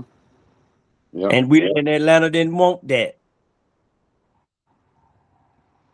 They wanted somebody to come in and raise some sand off the field before they got Yeah. on the. Yeah. Mm-hmm. And Matt Ryan Yeah. didn't do that. Bring I it. actually felt bad for Matt Ryan. Outside of the footage that I was seeing on YouTube, I didn't see how he played or nothing like that. But I saw that, I saw quarterback first when I saw Matt Ryan, and so I was bought in when they drafted him. But I felt sorry for him because, like at the draft, they talked about him. I mean, they dogged him out. I mean, they definitely dogged out the Falcons organization. Mm-hmm. But he didn't get no love initially when he first got here. He didn't get no love at all. Nope. Yeah, But I think Mike Smith was good for Matt Ryan coming to Atlanta though. Yeah. Say that. absolutely. Say that now. Say that now. Yeah. Yeah, I don't absolutely. think. Yeah. I don't think Mike Smith get enough credit for the toughness he showed during that Hmm. transition with Matt Ryan. Yeah. I don't think he get enough credit for that. Right. He handled Yeah. it very well, He very did Oh well. now. yeah, for sure. And he put him in a lot of positions to do well. Hmm. Mike And, Smith did. Yeah. and you know what, Daddy? I think that's a lot of the criticism that Stefanski get with the Cleveland situation, and why Mhm. people like myself like it ain't about Shador, it's the way he handled it. Yeah. Yeah. Yeah. Because I know a lot of my contemporaries, like Big Will, they'll say, "Well, what did we supposed to do? He did. What was he supposed to do? What? That's the thing. If you Yeah. don't know what he was supposed to do, that Hello. don't mean he didn't know what he was supposed to do. Right. Right. That's the It thing. ain't it ain't up to us. We don't we're not executives in billion-dollar franchises. Right. Right. We not we're not so we're just fans. I don't know what he should have done, but I know there's been coaches who've had similar situations that handled it a hell of a whole lot better than he did. Right. Well, the press in his face all the time, or the press talking to players, and the press talking to the owner and the G. And so what? He a head coach in the NFL. We expect more from him. And I think that's the cookie cutter down this that about this whole thing that I don't like with the society that we in now, and it done bled its dreadfulness down into the NFL, down into football. Hmm. Yeah. The soft mentality that people got these days, even for people like my boy Ben Will, who I know is far from soft. But why are you making excuses for this some bitch? He is a head coach in the NFL. Accept no excuses. excuses. Yeah. That's what it is. No, you can't Speaking accept of no. soft, No. Come on.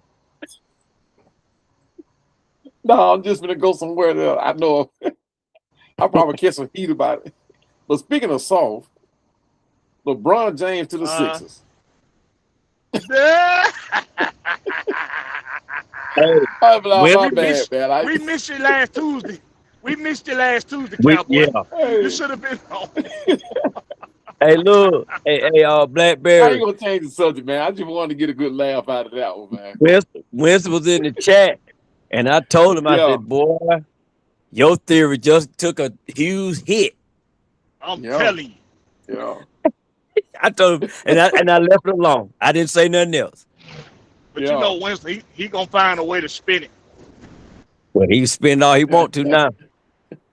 he better do a Uh, remix. and I was telling my sons though, because they are huge, huge LeBron fans, and I'm saying, uh, y'all know if he don't win, he's gonna be the biggest clown of the NBA history, right? oh And man. even if he do go win, they're gonna say he's still 7 records behind Michael Jordan. Even if he go in and win another championship, he's Yep. still 7 records behind Michael Jordan after 23 Oh my years. goodness. I'm Come Um, like, on, man. y'all can't the, argue with me on that, man. the reactions that I heard I heard a lot of when that news broke. I was out because I was getting ready to go out of town again. Um, Mm-hmm. I heard a lot of at different stores or whatever, gas stations or whatever. I heard a Right. lot of young people on their phones saying LeBron need to go home and sit down. Yeah.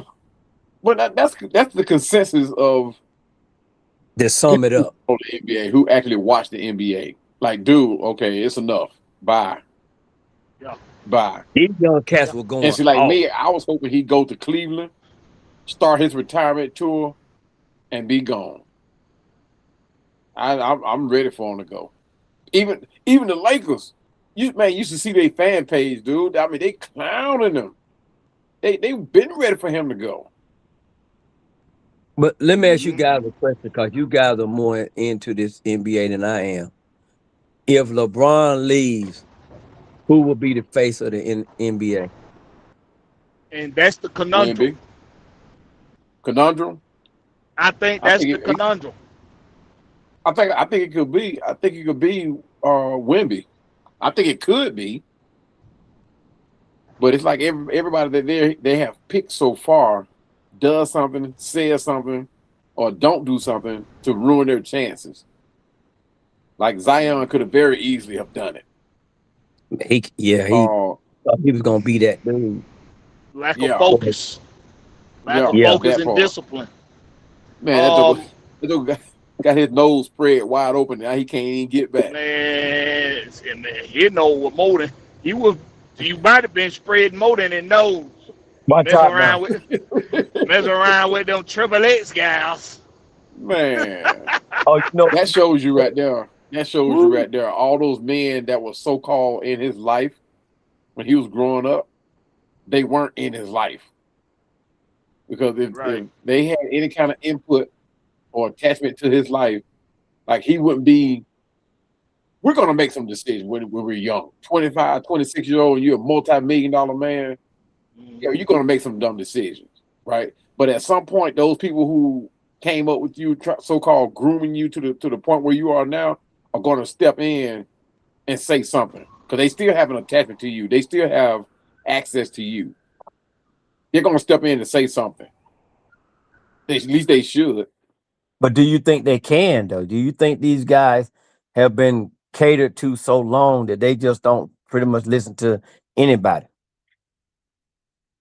If they got brought up right, Well, they'll still have cool. that access. They'll still have that road, that path to them. You know, like if let's just say you brought me up as an athlete, right? Uh-huh. Even though we don't speak a lot like we used to, when I start making dumb decisions out here in the streets, you're gonna reach out to me and say, "Hey, man, just checking on you to see how you're doing. I see what you're doing. But you might want to watch what you're doing with these women. Stay focused. Like Blackberry just said, stay focused on what you're doing so you don't lose what you got. Because just as easy if you got it, you can lose it. You're going to say something. You're not going to just let that man keep falling like that because he's still falling. Right. Part of the problem be with the young student athletes, the people that's in that even the men that's in their lives that's being those voices for them to go and listen to, they relying on that young man to make it to get themselves out of prosperity. Right. That's Right. true. It's a benefit. Right. So when that young man start becoming a man and start doing manly things, they get to where they don't want to say nothing to him because they don't want to mess up their ticket. That's crazy. That's crazy. They don't want to mess their ticket up. Yeah. And the young man be like, hey, now I don't need you. You can skate. They're like, but hold on now, young fella, now you skate. Yeah. So they rather just not say nothing. Or they say it in a joking manner. Right. Not make it sound serious. Like, hey, like, because I'm pretty sure Zion went to some. I'm pretty sure in conversation he told somebody, "Hey, I got that Mariah. Y'all know that Mariah Mills girl? Man, I got her on the hook. Yeah. Right. Now instead of them doing what Daddy just did, and be like, "Hey, bro, you tripping, bro? What you messing with that for?" Hey man, you need to leave that alone. No, man, you can't do nothing with that, man. Yeah. That ain't the right approach. That's crazy, man. That ain't the right approach. See that's like when Michael Vick got in his problem, his trouble, whatever, family, right? They looked at the benefit part of it, the benefit to them. See, us who looking at the benefit package will look at it a different way as having benefits. Now, would you benefit more, especially if y'all running some type of illegal ring, whether it be dope, dog fighting? So you connected. And if something like that happened, you as a family member, Michael Vick had just signed that $170 million contract. And you looking at this thing like, wait a minute, would it be worth me bringing his name up and collapse what he got? How about I just take the rap for this thing and I just say, hey, man, take care of my books while I'm in here, and take care of my family while I'm in here, and take care of me when I get out, and I'll take the heat for this. That's it. That's what he should have said. But see, us thinking like that because we looking at another benefit package to it as opposed to riding his coattail. You know what I mean? But I don't know, man. I guess it's a different mentality of it too. And it makes so bad though. His cousin he still had to do 10 years. He might have would have did 10 by himself. Yeah, look, dude, you doing 10 anyway. You might would have do the 10 by yourself and they'll take the whole load. That part. Yeah. And take this meal. Yeah. Take this meal that I'm gonna put in your bank account when you get out. There you go. I'm gonna put a meal in your bank. Yep. Oh shoot, write it off as a gift and call it a day. You know what? You know what, Blackberry? If they would have stood in the gap for Michael Vick, the way Michael Vick was down with his people, he would have gave him way more than that. Yeah, for sure. Easily. Mm-hmm. For sure. Yeah. Because that was his motto. He's like, man, everybody got to eat. Yeah. And if that dude did the time, said, look, man, look. You didn't know what was going on. I got it. I'm gonna admit to it. Yeah, your name up there, but you didn't know you was in Atlanta. We got this. Yeah. Mm-hmm. Exactly. Mike to set him up. But like y'all just said, they were looking out for their own ticket. Mm-hmm. And not only that, they already crooks. Yeah. So when them folks set them down and like, hey, we got you on this, that, and the other. You Yeah. want to go up the road for that, or you want to you want to give us some information? And that's what killed me when people, they claim to be hard. Yeah. Uh-huh. Something like that But come you up. Yeah. you can't take a bid. You can't go do a bid and take Right. one for for the bread woman, Right. Exactly. for the golden Exactly. You got to goose. go do. Hey, for what they already got you, you gonna do 10 years anyway. Come on You might now. as well make it worth your time. I If would have I'm went to paying I for would have 10, went I'm to my taking it. boy. Man, come on. I would have went to my boy and said, hey man, these folks just told me they done found everything that I did back in the day, they done found out. They telling me I gotta go do 10 or I gotta give you Yeah. up. I'm gonna tell you straight up like this. I ain't Uh giving huh. you up. Right. I'm finna I'm go gonna do take this that bid bid. for you. I'm gonna go do this bid, okay? You just make sure I'm good. I'm I'm taking gonna go everything. in here, Yeah. get me a job in the kitchen, Mm-hmm. keep my head down, keep my nose clean. I'll be out in I'll be out in less than 10. I can get out in about Yeah. Oh 6. yeah. I can get You out in definitely gonna 6. do that. Yeah. Yeah. And Mike would have set him up. Nah, you didn't think like that. You didn't think He'd like be that. like, "You sure you want to do that?" Oh, I'm positive. I'm going to do 10 anyway. Yeah. Yeah. Right. I'm I would positive, big dog. I would I'm for I would have sure. looked Yeah. at him. I would have looked at him and said, "Look, dog, it don't matter where you go or not. I'm gone. I'm You gone. gone. I got to. Yeah. I got two federal charges behind Yeah. me." They say, because Mm-hmm. Fed really ain't supposed to do less than 10. No way. Right. Mm-hmm. Yeah. So hey, I got you. And Right. I want you to tell them that I did it, that you didn't know I was doing it. That's Oh why I'm yeah, telling you. we talking about this Right. before press even get a hold to it. Exactly. Exactly. Because Exactly. the folks had already talked to everybody. They had already questioned everybody. They done already Mm-hmm. threatened everybody with jail time and all that. Yeah. So Yeah. I'm telling them, I'm like, hey, Mike, hey, listen, before the press get a hold of this, before your agent call you, letting you know you're on front page news, I'm letting you know just like that. Don't even worry about it. I got it. I I'm taking got. care of it right I now. got it. I got you. Well, what you talking about, cuz? Don't worry about what I'm talking about. Don't Just worry about know it.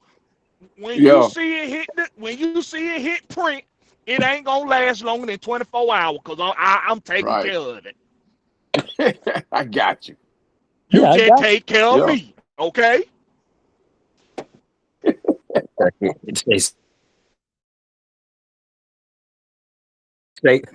Say, say no Hey, more. hey, now don't go do I'm no like, stupid shit now in the meantime now. Yeah. Because I need you to look out Right. for me Right. now, Right. Right. okay? but yeah, man. Hey, look, I went, like I said earlier, I went to this resort, man, this past weekend up in the mountains. I can't say the word, I can't pronounce the word right. Mount Sonoran or something. But anyway, Uh, they uh, they had they had this zip line thing, right? And uh, Mm. I see the kids, some of them teenagers, they stand around with their chest out. They hard. yeah, yeah. So we going up the little escalator, going up to the top and get ready to do the zip line. And a couple of them young hard boys, the chump in them came out. Mm-hmm. I already know. They had the harness on and everything. Start Them peeing on boys, themselves. Oh man. them boys. No, they didn't ever try it. They walked down the mountain. They walked down Wow. back down. I was like. Boy, I Big thought old that I thought it was some sissies. hard youngsters out here, some YNs Uh-huh. out here. Man, y'all boys Wow. ain't That's nowhere some in the world big I would have backed sissies. out. Ain't Ain't nowhere in got the no world if I heart. went up there and backed out. No way. No heart. Yep. Wow. Hey, look, and they didn't care what nobody said. Them boys walked down. I thought they were funny. Hey. Wow. No heart. Yeah, no heart. They're like them Yeah, young boys at the scary house that year. We went to the scary house over there on 155 for Halloween, And they just had to, they talking cash money trying to impress them little guys they were with. Talking cash money. Boy, Wow. what they got this little haunted school bus that takes you to this cave, this haunted cave. When I Right. tell you that them doggone jokers started acting like some little sissies when that woman say, when we got He off the said like little bus, sisters. they started acting like some little sis.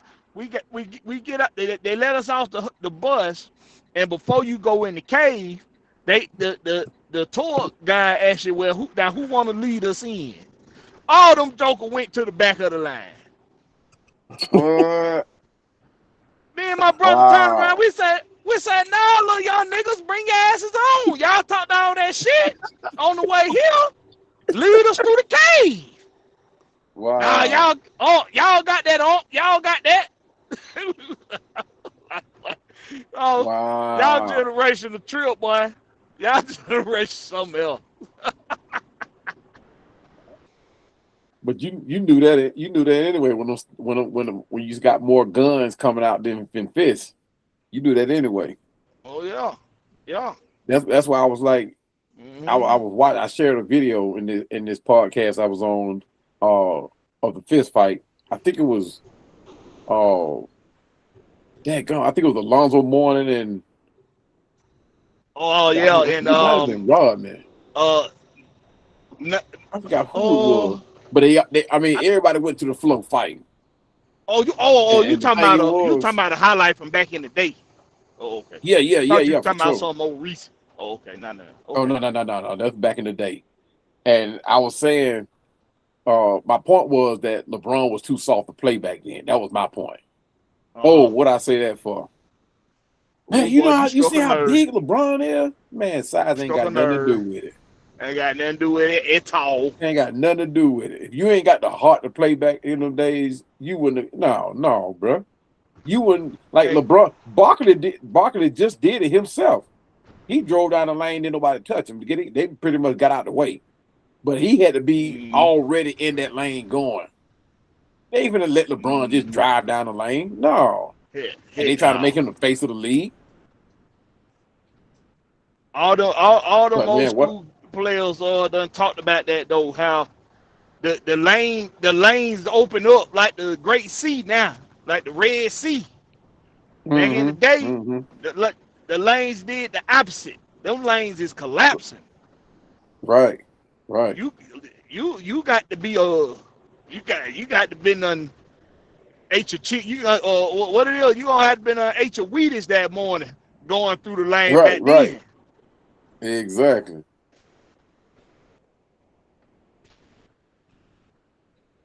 Yes, sir. But see, here was the Yeah. Yes, thing. sir. Back in the day, and this is what a lot of people of certain, I'm gonna say, certain age and where they depending on where they came from and how they were raised. Back in the day, the fight wasn't always necessarily about winning. The fight was about standing, Respect. first of all, yeah, standing up for yourself and getting that respect. Right. Cause me always being Right. a smaller cat than my cousins, all my cousins 6'6", 6'7", 6'8", and I'm 5'7" if I'm lucky. They always taught me. They said, look, I said, man, look, you ain't gonna do too much more growing, but we're gonna tell you, if you know you in a situation and you're not gonna be able to get out of it, you need to get your licks in early and as many as you Yeah. can. Yeah.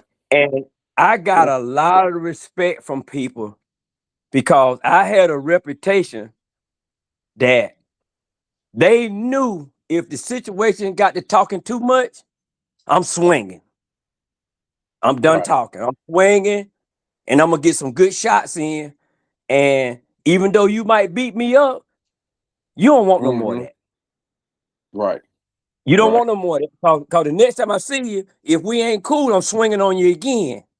Swinging on you So again. yeah, I'm swinging on you again. I'll take another one. Yeah. I'll take And another the L. NFL was the same way. Right. Yeah. Yes, sir. NFL But was the see, same times way. are different now. Like you said, the boy, they'll pull a switch out on you right now. Oh yeah. Yeah, they'll pull Yeah. some. Yeah. and it ain't worth it. It No, ain't worth no, it. no, no, no, no, no, no, no, no. That's like when he said he could play NFL football. I was like, oh, okay, he clickbaiting now. He clickbaiting because like if he played even You talking today, about LeBron? yeah, even in today's game, he couldn't play no football. It's like he was that athlete that was always able to dissect whatever sport he was playing. Like, dude, it's a huge difference between football and basketball. Now I could be You wrong can't about come with this, the same Cowboy. mentality in football that's needed to play basketball. I Ain't no could be way. wrong about this. But you know how they do the walkthrough, how the walkthroughs for the players as they coming into the stadium for the NBA. Right. And how flamboyant the attires be in the NBA. Right. Yeah. Ever since I seen LeBron get up from that damn podium and tuck his purse under his arm, Man, what? put on his shade, get up, tuck his purse under his arm, poke his Oh lip out, man. and walk away. It's funny you said it, but you know what? I told the people I was sitting with when we were watching that shit. I said, Right. now even Michael Sam didn't look that damn flamboyant Man, what? in the Ain't no press. party like a P. Diddy party. Ain't no doggone way you could go play some football, my boy. Ain't no way. Listen here. I'm always the one that's. Of course, I've always been the hard-headed one too. I'm the third child in the family. I've always been the hard-headed one. But if I hire me a PR specialist, right, and he suggested I wear something like what he had on that day, come on, I'm firing him immediately on the spot. I'm firing him. I don't care what the NBA says. Look, the NBA have to, huh? That's what I'm glad you said that, because a lot of times them guys are influenced to do that stuff. Oh yeah, I know. And to me, it's all. I could be wrong about this, but it's just my personal opinion, and I could be wrong about this, but it's all part of the system. It's all part of the system, and I tell you why. I tell you why. When did you see Luka do something like that? They ain't gonna do it. When did you see Larry Bird do something like that? Not gonna do it. And Larry Bird's just the biggest name in basketball as any player I know. When do you see even John Concat? Any of those players come out like that? They either have on a sweatsuit or a business suit or t-shirt and jeans. They ain't come out there like Blackberry said, with a purse, with looking like a little schoolboy, with a suit on like a little schoolboy. And then it's a suit, but it's shorts. Yeah, and then gonna poke your lip out because you bit me. Look, and then gonna walk with your ass out, with your chest up, but with your ass poked out. Now, it's one thing to walk upright like a man, right? But the way he did it that day, bro, I'm telling you. And see, I guarantee you, Michael Jordan would have never did that. I'll tell you, come on now. And these folks got the nerve to call this man the GOAT. Come on. Man, what? Michael Jordan be like, look, if I can't wear my suit, I ain't wearing nothing. He showed up every game wearing a suit. Tailored suit at that. He's like, hey, I got the money. I'm going to make sure people see I'm making money. Michael Jordan did what he wanted. Proud to put that suit on. Yeah. Huh? Michael Jordan did what he wanted to do. He said, you can't wear the sneakers. Why I can't wear them? Yeah. And he said, hey, and when they did tell him he couldn't wear them, he said, okay, if you wear them, we're gonna fine you for every game you wear. He said, Okay. okay, fine me. Okay, fine me. $5,000 a I game. got the money. And look, and then what makes it so bad, this tell you how much of a goat he is now. He still didn't have to pay it. Nike stepped up and paid that. That was advertisement. Which was a good, well, for them, it was an investment. Because the more times he wore them shoes, the more them things sold. Let me ask you a question about that, though. Since it was illegal or whatever against the policy, why didn't they suspend it? Facts. Money. Money talk, BS walk. See, when Mike you was the had face of the NBA. there you go. Mike was the face of the NBA. They don't change the logo before this man even won his first championship to the Michael brand logo. It's money. Okay. It's money. I want to go ahead, and then I want to take it back. One thing what's more important is Mike's mom was more of a man than anybody out, any father that was in the NBA. Say that. She was like, "No, y'all ain't finna do that to my son." Mike's mom was a better attorney than Mike's attorney. Let's get that out of the way. And she didn't know nothing about business, but she knew PR. I got to disagree with that now. Michael's mother ran the family business. Well, that much is true. That much is true. His dad was a hustler.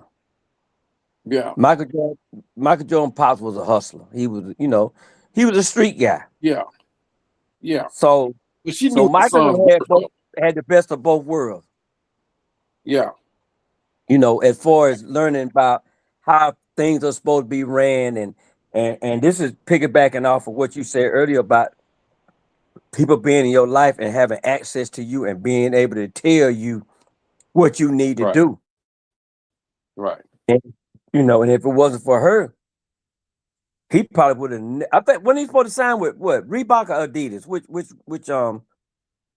label? It was neither one. It was Converse, I thought.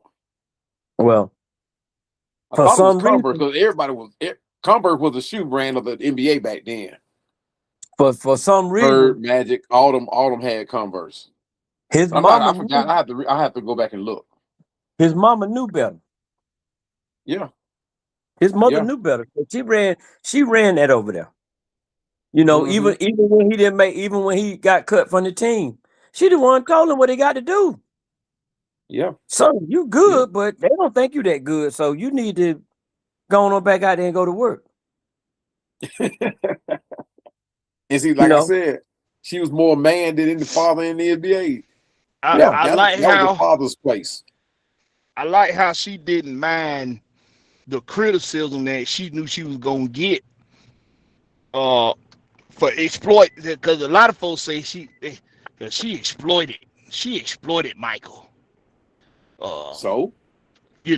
She exploited him, and then you had our own community. She sold out and tricked that boy out to the white man. Wow. Look. I wish I had that talent. I would have told Mama, look here.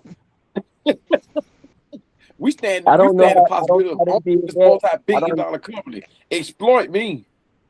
How many people? She ain't got Mike out there sleeping with nobody. How many people get in those positions and then they're able to go on and branch off on their own and be as successful as he has been? Very, very, very, very, very few. Facts. Very few people. Right. So I don't know how. I don't understand why somebody would say that if they really understood the dynamics of how Michael Jordan evolved to where he is now. Right. See, a lot of people didn't think that far ahead. A lot of people couldn't see that far ahead. But she knew what she had in her son. She was thinking about his future and solidifying that future. That's a Now Nike special was going to person. make their money off of him in the forefront. They were going to make their money, but she was going to make them pay for it in the end. Because if you look at even his NBA contracts, ain't none of his contracts got him nowhere near the money he deserved. Oh, man. None of them. Now he got paid what 30 million one year, 36 million another year. He was still underpaid That's yeah. I feel for say, what he man, that's brought the Bulls franchise. Yeah, he was still underpaid. now. I want to branch off a little bit because since we on this thing about these players, what do you guys think Mhm. about? And I got my own theory about what ESPN did with Pat and Stephen A. And Yeah. then what happened to the other people. I'm You just know, a lot of throwing it out people there. went and I got my said that own they theory. were a lot of people threw the race card in there. And that had nothing to do with it. Nothing Um, whatsoever. yeah, it had nothing to do with it. ESPN is losing the war to podcasting, social media. Much like what businesses like Ebony Magazine, Jet Magazine, they losing to digital. They losing. And that's why I couldn't understand why podcasts like Gilbert Arenas, Cam Newton's podcast, why they decide to let all these people come on to something that they developed. And they're benefiting more from it.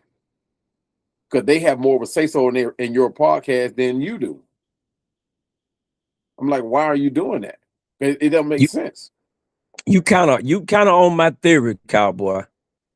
A lot of see when you go into something like that. See Pat McAfee, I hope I said his name right, and Stephen A. Mm-hmm. And I think Stephen A. hasn't been in this position as long as Pat McAfee have. But these guys Mm-hmm. have a big following. Okay. Right. All of them pretty much, those guys had big followings. The Pivot, I think that's what the name of the other show. But see, what's the guy name? What's his name? Ryan, whatever his Ron name is. Ryan Clark. Ryan Clark. Clark. See, Okay. those guys were not in total control of what they brought to the table. Exactly. McAfee got his Exactly. own team. Stephen A has his own team. Mm-hmm. Cam, he has his podcast and stuff, but he don't have he didn't have his own team when he was up Right. over there on ESPN. Right. So they had to keep the people that had the biggest followings because if Pat McAfee left ESPN, they laid him off. His followers going with him. Yeah. Yep. Yeah. He's still gonna have his production team. He's still gonna have his PR. He's gonna have his Right. management team. If they had done that, so they kept the two that was more self sufficient. I'm using it. I hope this ain't a bad example. It's kind of like you owning your own truck and you and Mm-hmm. you and you leasing yourself and your truck out to a big company like uh JB Hunt. Right. Right. Right. So you come in there and be like, hey, we can do this contract. You know what I'm Yeah. saying? But I'm insured. I got my LLC. I got all of this. I just want to come in and I want to get a contract under y'all. That's how I want to roll. Mm-hmm. Right. Versus you coming in and you leasing the truck from them, from JB Hunt. They got more control over you because you ain't going nowhere. Right. So in my theory, they kept the ones that it was a win-win for Stephen A. and Pat McAfee either way it went. But they were gonna take them people with them because I'm pretty sure, man, Pat McAfee got millions of followers. Oh, well, for sure. He had that before he started his podcast. Exactly. And then Stephen A, he just, a lot of people don't agree with, how he do his thing, but Stephen A got an edge. He Mm-hmm. has an edge. And and you got people that try to emulate him or whatever, but Stephen A he just got that edge right now. And he just Right. recently, I think got all of his own stuff. Right. To where that if he leave, hey man, we taking the team. So to get rid of them other guys, I don't think it outside of the money. I hope it didn't like hurt them in the other things that they were doing. Mm-hmm. But that's just my I hope theory. not. Well, see, the way it can y'all hear me? Yeah, So Yeah, yeah, right. the yeah. way after some reading that I did, Uh-huh. a lot of these podcasts are starting to take on major sponsoring. They're getting Yeah, sponsored by that part. Monster and Under Yeah. Armour, um, water companies, and uh, then they getting involved in the non-profit world too. And see, ESPN relies on a lot of sponsors that might be now looking at like, yeah, we know y'all a self-sufficient company, and you might look at it as you don't need our sponsorship, but hey, we getting more we getting more exposure going through these content creators and these streamers with these Uh-huh. Mm-hmm. podcasts. Uh-huh. Right. For every maybe I don't know these numbers, but I'm taking a guesstimate based off of the way of the world now.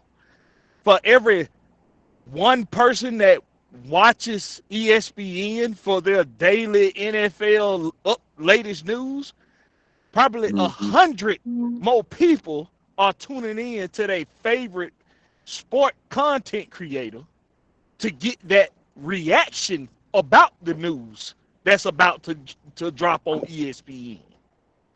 Right. Better So believe it. when people start pulling their money out of you to go put it somewhere else, it's time to cut some bait. Yeah. It's time to cut bait. And hey, it was looking sweet bringing in the content creators like Cam and, and from the urban community side, it was looking sweet. Shannon and Ryan Clark, some of all them that had their name mixed into some kind of outside drama, regardless of what it was, with a woman, Right. with whatever, with the law intertwined with both. But see, Pat McAfee, the name you brought up earlier, Duddy, Uh-huh. Pat McAfee, I'm willing to bet on a weekly basis, Pat McAfee is reaching over 1 billion people Probably. with his likeness alone. He's probably reaching over 1 billion people. They ain't That's finna let that one. go. No. No. And Stephen A.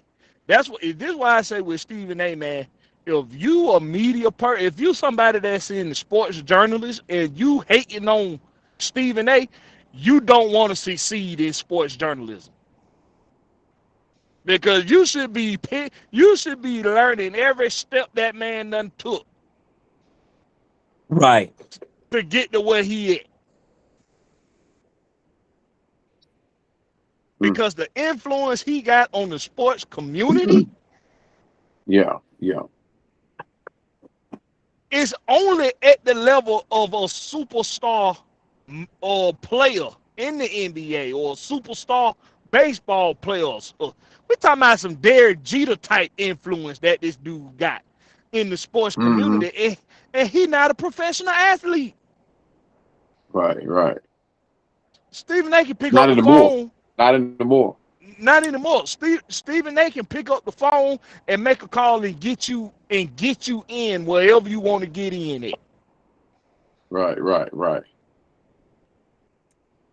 If you know Stephen A personally, like his nephew, uh, I want to go to the FIFA World Cup down in Atlanta. Say less, nephew. Say Yeah. less. You know how much them Yeah. tickets was? Yeah. Yeah. People was putting their whole livelihood on the line to go to one of them games. Mm-hmm. People Yeah. putting up second mortgages I was about to say pulling up second mortgages. to go to them games. So the influence that Stephen A got it is Ryan Clark and Cam. See, I like Cam's response. I like his reaction to the news of him giving. His reaction was a lot less dramatic, I'm gonna say, than Ryan Mm-hmm. Clark's. Mm-hmm. You could tell Ryan Clark, it hurt him. It hurt him getting let go. Yeah. Yeah. With his reaction was like, it was a part-time job anyway. Yeah. Yeah. It was a hustle. It was a hustle.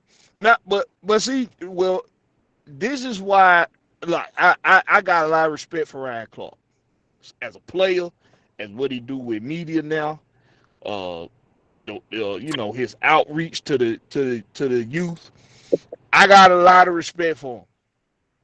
But Mm. Ryan Clark, you could tell that person that Whitlock talk about Stephen A being, I kind of got the sense that that's who Ryan Clark was becoming. Yeah. Oh, for sure. Oh, yeah. That's who he Are was you talking about becoming, that one of the person. fastest growing podcasts? Come on, he was becoming that. Yeah. But you could tell he still wanted to latch on to that white collar part of the game because he felt like Mm-hmm. he had to have it. See, Cam didn't. You could tell Cam didn't think he had to have it, but Right. Right. Ryan Right. Clark Right. felt like he needed it. Oh, I need it. The way he was, I was watching him. I love my job, and I mean, I love my job. Right. Right. Right. Yeah. Like, But hey, see, Blackberry, you just said it earlier, and it spills over to this. Cam realized he caught lightning in a bottle he caught lightning in the bottle. when he went Yeah. up there, and everything was a come up. Mm-hmm. It Yeah. was a come up. And all you had to do was pay attention Mm-hmm. to what was going on in the room. Mm-hmm. Cause sometimes you go in the room, you ain't gonna be able to stay there. Right. True that. You know what I'm saying? True You that. You you just, you in the you just room, passing through. you just passing through. They got a side door for you to go out. You're not gonna go in the main room. You in the front room. You're not gonna go in the Mm-hmm. main room because you ain't built Mm-hmm. like that. Right. Right. So I Cam knew, I done been there before. Whew. boy, Talk look, about a demoralizing feeling. Mm, mm, bruh, mm. Yeah, I man. done been there. I done been in the room with mother making $100 million decisions. See, people talk about being around people with money. That's okay. So them people that's got the money, you just around them and you know they got money, they not they not gonna tell you how they made that money. But Right. if Right. you be in Right. a room with people that make $100 million decisions, you gonna witness that. You are going to witness those moves, and then that's how you can learn. And that's what Cam feeling. I can't speak for him, but that's how I would look at it. Oh well, I stayed as long as I could, and I Mm-hmm. picked up this, and this, and I'm gonna Come use on. it to my advantage Come on now. moving forward. Like my boy always say, sometimes a loss is a gain, and sometimes a gain is a loss. Mm-hmm. That's what my partner Devil Dog always tell me when something don't go right. Right. That's a Right. Man, good. Right. That's good. That's a good saying right there. he said sometimes that loss you just took, that L you just took, later on it might be a game for you. Mm-hmm. Because if you did the right thing, you could play a good game, you could have a good plan. You might take a L on that day, Mm-hmm. but Mm-hmm. it might be getting you in shape for something else. Come on now. Yes, Like sir. this, True indeed. like That's this true big indeed. beautiful, like this big beautiful bill that Trump dumbass done put in place. You best you best believe the loss I take today, I'm finna gain it right back. Yes, When sir. the Another year way. start, I'm finna get Another right way. back. Be like, thank you, Donald dumbass Trump. You you don't even know what you done. You don't even know. You, We don't woke up the hustler in me. you don't even know what you done, boy. Woke up the hustler. The hustler, baby. And I'm Walking getting in there.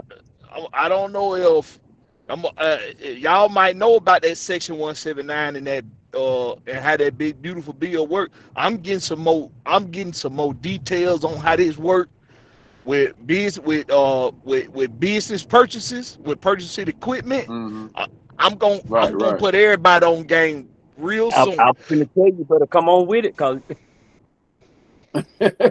all I'm the gonna city put can use all that. I'm finna put it all. I'm finna put everybody on game real soon. I just need to get a little more information. 10-4. Yes, sir. But that's what it is, I'll man. be waiting. It's what it's all about, man. We got to look. This is what we got to do. Tough times, whatever you want to call it, it's gonna Right, affect right, right. everybody, and that's the whole thing about being in a community. This is a community. What we're doing right now. This is a community. Falcon space is a community. We can use Right. this. We can use these type of resources for the good, overall good, Mm-hmm. or we can just waste time. That's it. Right, Hey man, right. I gotta go, fellas. Y'all take it easy, man. Y'all hold it down. Appreciate you for having me on channel. Hey, Blackbird, we appreciate you coming in there, Si- man, and hey, don't Yes, be sir. waiting on Yes, that sir. information, brother. Oh yeah, Absolutely. I'm Absolutely. I'm in the lab. I'm doing my research, man. I'm finna put everybody on game. We but before this damn cabbage head, before this damn carrot head ass some bitch get up out of office, we finna take advantage of this stupid shit he done. Cause he think he done set us up for the okie doke, but Right, he just right, don't right. know. These folk with these buying these yachts and buying these private jets, they ain't the only one finna benefit from this. Oh Yep, man. that's what it is. That's what it is. But y'all hold it Yes, down, sir. man. All Appreciate right, Hey, home man, uh team, Hey man, y'all. be safe out there. Be safe. you think out there, home bro? team. Will do. Y'all take it easy. Yes, All right, sir. Yeah, man. I Chandler mean been back in the cut, ain't he? it's huh? I Shit, said Chandler been in I the put cut. this shit in It- cruise control. Hey, man, there you Yeah, go. he was back there just listening. He back there just listening. Driving a Yeah, Tesla. yeah. Got an autopilot. Can't even hear it come up. Yeah, but yeah, but yeah, man, I'm glad he was up here because I wanted to touch on all that about the Pat Yeah, McAfee and Stephen A. and all that because a lot of people they were look. I think they were looking at it in a negative way. But you got it, man. yeah. Business. Now let me put another twist on that thing. And I hope Blackberry Mm-hmm. and turn he might hit the link again if I say this. I was having a discussion. Me and Chandler were having a discussion about something of that sort, right? And I brought Mm-hmm. up about Algier leaving, going Right. to Arizona. And if you really look at it, he in my opinion, he really didn't gain anything He didn't. about going to He really Arizona. didn't. That Yeah, he really didn't. so I threw this theory out there about how we do things in Atlanta, right? Especially Mm-hmm. with the Falcons. Now we you brought Kirk Cousin in, paid him that Mm-hmm. money.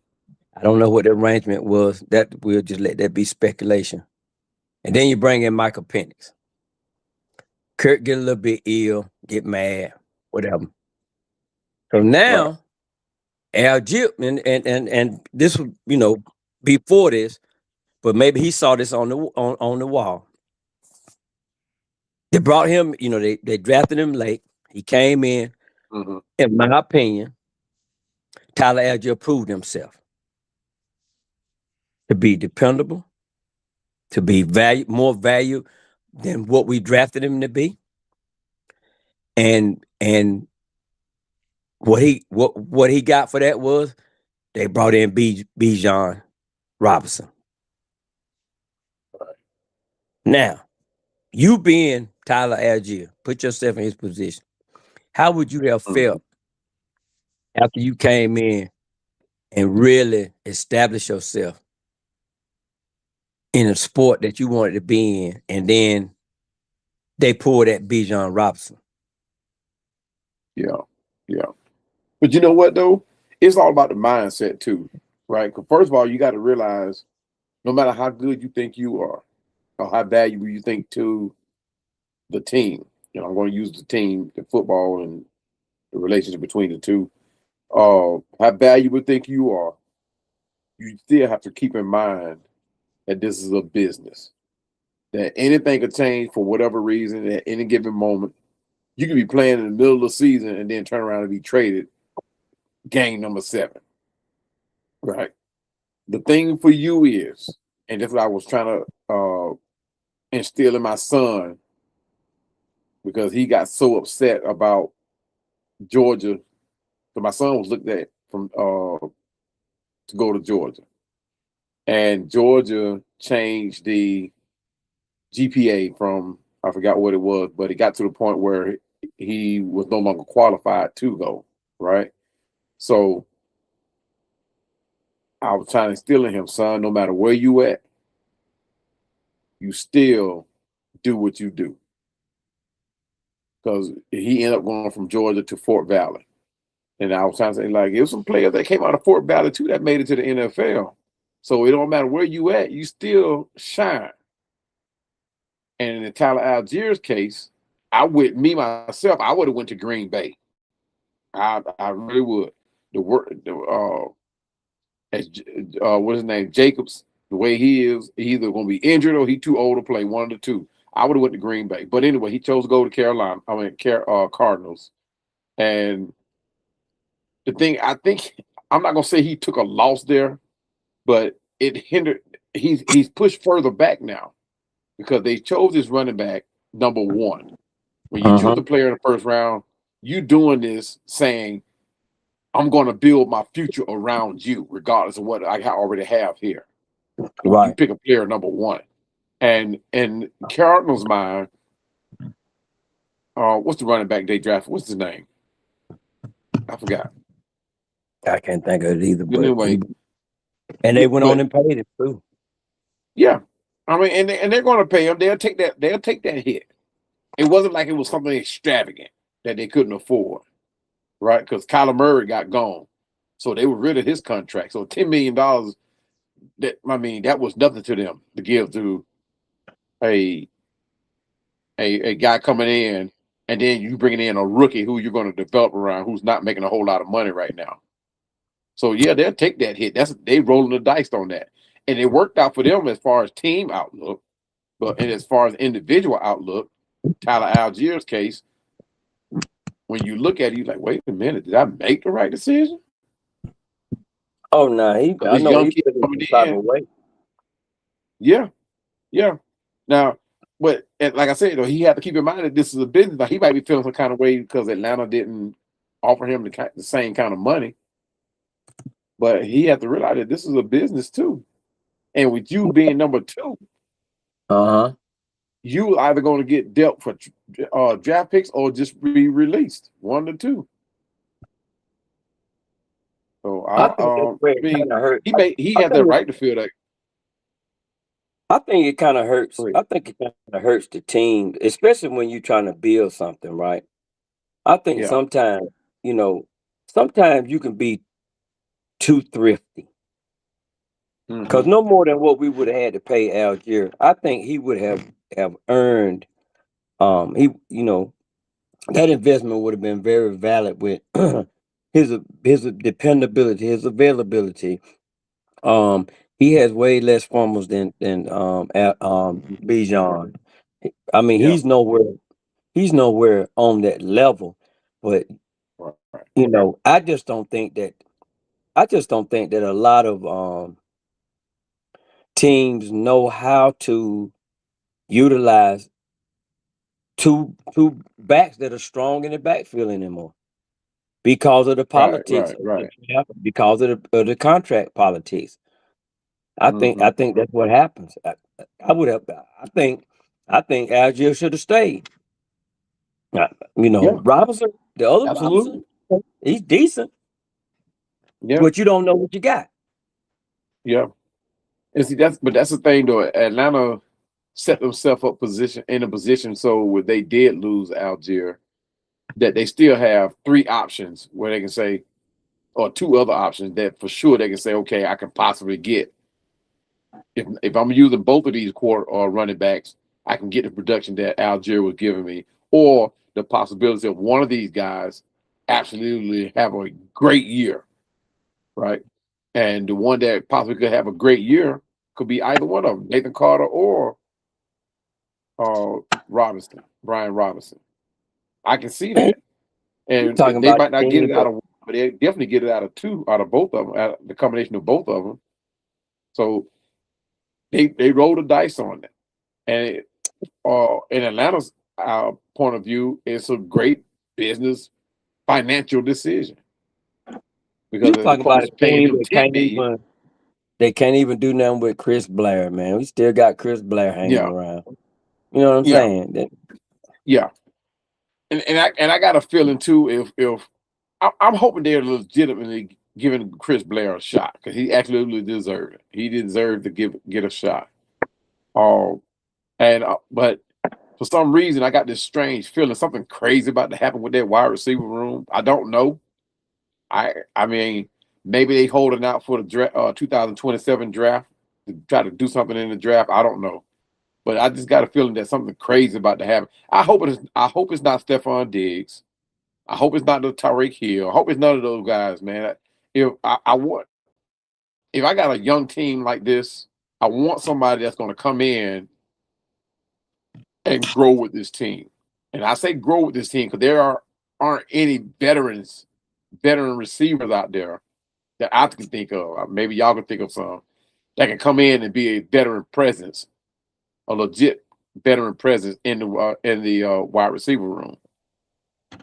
I think if you have somebody who think they can a veteran that can come in, I think he's gonna probably try to be the father as opposed to a teammate and mess with the chemistry or the camaraderie. Let's put it like that: the camaraderie between the wide receivers now. So if you look at the wide receivers now, the only oddballs coming in is Zachariah Branch and Jahan Dotson. Everybody else has been here. Dotson, man, don't sleep on Dotson, man. I No, I'm not. think Oh no, I'm if not. I think not you. I'm just saying this to the people that are listening. Do not sleep on that young Mm-hmm. man. He Yeah, his back was against the wall in Philadelphia. yeah, yeah, Even with his yeah, for quarterback. sure. Hurts. You know, Hurts had performed well, but Hurts don't have the arm that really would do well for this guy. Right. Hurts was okay, but he had an unorthodox he just unorthodox quarterback to me. Yeah. With Well, push and just the way he, yeah. did his game. Just those type things. He's more of a to me it's almost like he was a a, Mm-hmm. a fullback that can play quarterback kind of like. Right. Right. So Well, and then Dotson, you the got problem with him is he got lost yeah, in lost in the Philadelphia's shop. offense. In the shop. Yeah. Yeah. So and we got a couple of guys. I think they're gonna roll the dice in preseason on that undrafted free agent we got. And no, two undrafted free agents, I'm thinking. Mm-hmm. Yeah. Cash Jones. That's one of them. Well, Cash Jones is more. He's going to be more of a run. I mean, Well, returner. Maybe he might have a chance in the running back room, but he's gonna have to make his name on special teams if he's gonna stay on this team. Right. And I think that's what they're gonna do with him. I think they're gonna Yeah. be fighting for that return spot. Yeah. Uh, Yeah. I like how we There's set up. competition there, so he got to bring it. Right. I like how we set up and everywhere on the field. Like back in the day, if you to get paid and not do nothing by being here. Right. You see what I'm saying? Now you got to work hard and show the coaches you deserve to be here. It two different things. Right. Let me say that again for the people in the back. We're Arthur Smith was our head coach. We had people working at Walmart on night shift here. Man, we didn't know their names enough. Right. Working for UPS, working Sand Club and everything else. They came here, did not do nothing, and got a paycheck. Now we got real head coach. You got to show what you got. You got to show what you bring in to the table, or you won't be here. You won't be here, point blank. It's not no cakewalk no more. So I love that shit. Yeah. I love true it. Indeed. It'll battle everywhere on that team. Mm-hmm. You got to fight, claw, throw a shoe, throw a towel, or you got to fight, stretch. Or throw a hit. Right. Something. Or do the Harlem Shake or something. Hey, you got to bring it. That's why I want them to go ahead and say, look, we're gonna go into camp with so and so being our number one quarterback. And then we're gonna go from there. I don't want them to go in there, everybody shrugging their shoulders. Yeah. Right. Right. If you claim you the man, well, did your time to prove it. Exactly. Yep. That's why I love that deal. That's why I so love that Drake London deal too. Like that was not only was that deal deserving of Drake London, right? That tells the rest of the team, hey, you come in here, you sustain, you keep your head down low, stay out of trouble, perform, develop every year, level up every year, you too can get paid. Right. And I get it. There are gonna be some players we won't be able to keep. Everybody can't get paid, right? But at the same time, and look, Tyler Algier was the exception.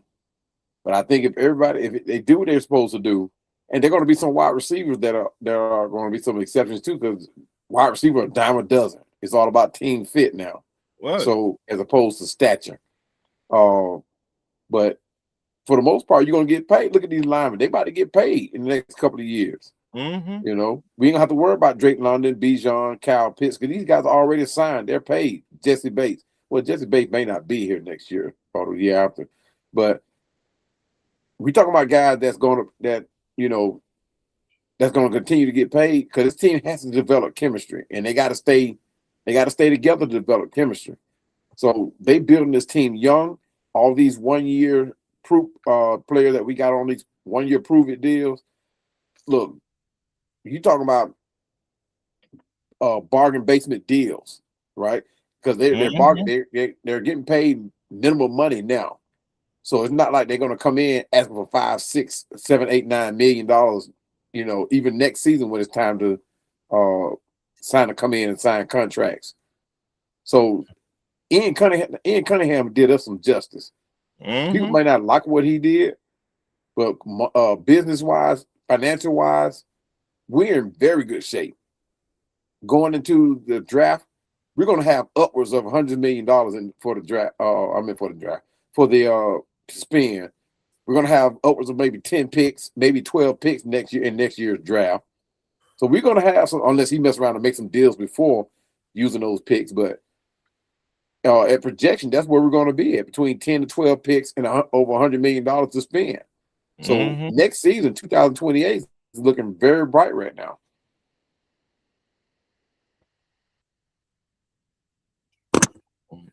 Now, I got to, and this is just from me. And I hear over and over again people talk about the business side of this NFL thing, right? And in you guys' opinion, do you think that side of the business is hurting the basics of football, even in college now? It all depends on the general manager. It depends on the GM. Yeah, all depends on how he builds. Right. What more important to him? Is it go out, get all the free agents, or sign your players, then go get free agents? It just depends on who you're talking to. Yeah. I know you're going to slide that in. Huh? I know you're going to slide that in there. Hey, it's the truth. Yeah. It's the truth. Different GMs, though, they all don't think the same. Right. And then those players that they inherited versus who brought in, the value changes that individual player too. So big time. It depends. If he's the type of GM be like, oh, I just want my guys here. Or he be like, okay, they got this. I like this. I could do something with this or add to it. Make it better than what it already is. Yeah. So it just depends. That's why I'm surprised that Algier got up out of here so fast. Algier was this? Oh, Algier. Yeah. Well, Algier, like I said, he was a anomaly. He was one of those players that became expendable. Let's put it like that. I mean, you got two younger younger. I ain't gonna say younger because Brian Robinson, I think, is older than Tyler Algier, but he could run, and he's more elusive as Algier. He could possibly bring you the same. If you think about it, bring you the same production, if not more and better, because he's a better wide receiver coming out of the backfield. But it's one of those things where, like I said, we were talking about before, you roll the dice on. Some you win, some you lose. And if Brian Robinson turned out to be better than Tyler Algier, he rolled the dice and he wins. And you talk about the future and Nate Carter, and he himself can be have the same type of impact as a Tyler Algier. But both of these guys are more elusive than Algier. Algier is one of these guys, he's gonna try to run through you, run you over. And yeah, he can run on the outside, but he's more of a guy that's gonna run through you. Yeah. I don't think he didn't get his carries though. I was a little ill about that too. I was like, this guy's not getting his carries. He could have got around 12 carries, man. But easy. Depending on the game. I'll put it to you like this. Easily. And like, remember when you were a kid at Christmas time, you get that new toy. You be like, forget that old toy. I got the new toy. The new toy be John Robinson. You might look at the old toy every now and then, but you like, shit, I got B. John Robinson. I got the new toy. I got the upgrade. Yeah. But you didn't need to upgrade at first, in my opinion. Right. You did not need it. You're right. You didn't need it. Right. To be honest, I wanted Carter that year. Yeah. Yeah, Right. I did. but I do a it was I, See, I that's do what huh? I do a show every Tuesday night called Talk Your Ass. And my homeboy was like, Ron, who do you want? I said, do you even gotta ask me that? I'm a Georgia fan. Who you think I'm on? He's like, oh, I know you want Carter, huh? I said, yeah. He was like, damn. So when the draft came, I like, shit, he's not finna get Carter because all that, what he did outside of football, that's why we went with B. John Robinson. Mm-hmm. So that's just me though. Yeah, yeah. I think it was strictly a business decision. I don't think it had nothing to do with what what uh what Tyler Algier could do for you. I think it was strictly business, monetary, because he was looking to get rid of people who were making or could possibly make double-digit figures, as well as people who were from the old regime. But he still had to work around a nucleus. He still had to keep a nucleus here to keep to work around. And Tyler Algier probably wasn't part of his equation. I'm gonna leave it like that. I just think it was a business decision. Oh He yeah. probably hated to do it himself. Well, his uncle did say he wanted to get paid. So Yeah, I'm not that part. I'm not blaming him for getting his money. I'm not go get your bread. But if you really wanted to build something, you went to the Cardinals or all teams. Yeah, The I think it Cardinals, was like you said about that money with him. right? Money talk, bullshit walk. So he wanted to get that bread. So hey, he put his head in that predicament. Right. So Yeah, exactly. Exactly. Now, at the end of the season, he probably go back and look at it and be like, man, I should have stayed with the Falcons. I should have right, accepted I this, should a little he deal. like, he like shit. I should stay in Atlanta for this bullshit. But who knows? Who knows what's Right, gonna happen? because they got the new running back, the new toy over there, Love. Yeah, yeah, And, yeah. Jeremiah Love. There you go. I forgot his name. But then and too, didn't they get rid of what's the running back that was hurt? The starting running back that was hurt. They got rid of him, didn't they? Or he's I'm still there? not sure. Yeah. So if they kept him, if they kept that running back, it doesn't look good for Tyler Algier. Maybe, and maybe he'll come into camp and absolutely blaze it. But if they got rid of him, oh, it worked out in his favor.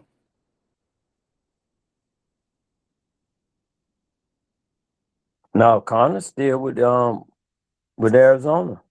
I think he was He's still injured. Arizona, Connor. Yeah, Yeah. he was definitely injured. That's why they brought in Algier. I look Yeah, at he it, was make the definitely best injured. man win. Yeah, I think Tyler Algier gonna probably start the season, but I ain't gonna say that. I think he's gonna I think he's gonna carry the load pretty much until they see what they got in Jeremiah Love. Right. If they get what they think out of Jeremiah Love, yeah, Tyler Algier gonna be number 2 because they're Carolina. Why I keep calling them Carolina, but Cardinals are hoping that they grab their own Bijan and Jeremiah Love or their own Jeremiah Gibbs and To Jeremiah Love. me, They hoping he's trying to be that guy. to me, I don't see nothing special in him. Oh, Like, he's definitely that running back. like I could be wrong, but me or watching some of the greats, I don't see.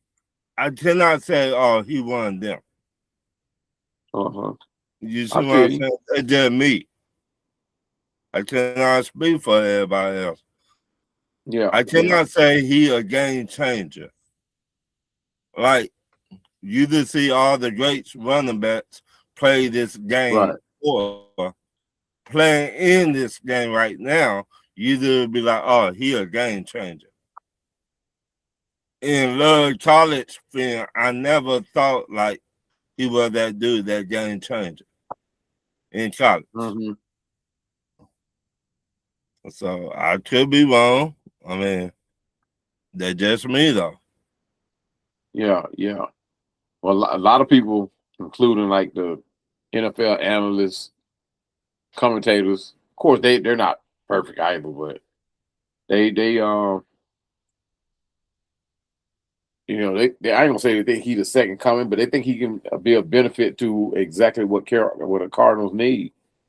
Mm. And I think if he's anywhere even half that, I think they hit it. I think they hit it right where they wanted to hit. I know, but then signing our ex offensive lineman, whew,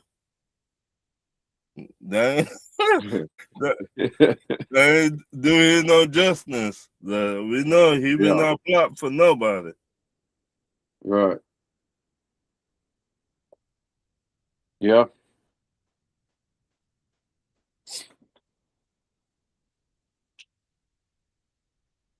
It's gonna be interesting though. It's gonna be interesting to see where this team right here lies. I think like a lot of people don't have as much faith in this system and faith in this team as I do. But I think this team going into next season, I ain't gonna say it's one player away, but I think this team is hungry enough. I'm put it like that. I think they're going to be hungry enough to get into the playoffs and probably make more noise than a lot of people give them credit for. Well, if we play our game and don't let no other team dictate what we doing, I think we to get into the playoffs. Right. I think we to be the first seed if we play our game. What I mean by playing our game, hit people in the mouth first. Well, we got coaches that gonna push that. Right. Offense. Well, you know what the defense gonna do. We already know that. It's something crazy is gonna have to happen for their defense to really decline. Even with the thing of JPJ still on the table, we don't know what they're gonna do about that. But our depth this year looks great, in my opinion. So those guys that new regime came in, man, and they really put it in. They put in some good work so far. Now, like Ron always say, can they take it to the field? Can they put it on the field? It looked good on paper. Look good on paper. But when you put it on the field, they're two different monsters. Like we got to play Pittsburgh in Pittsburgh. When the last time we won in Pittsburgh? Never. just for the turnaround with this new regime, I'm saying that's an important game. Yep. Not as important as the second game, but it's an important game for me, for my confidence and what I'm going to be. My expectation is going to be moving forward. Right.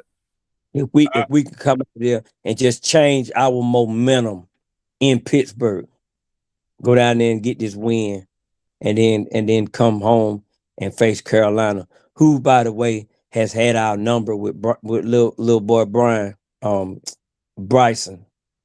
See, we need to knock him to next week. We need to send I've been telling them jokers.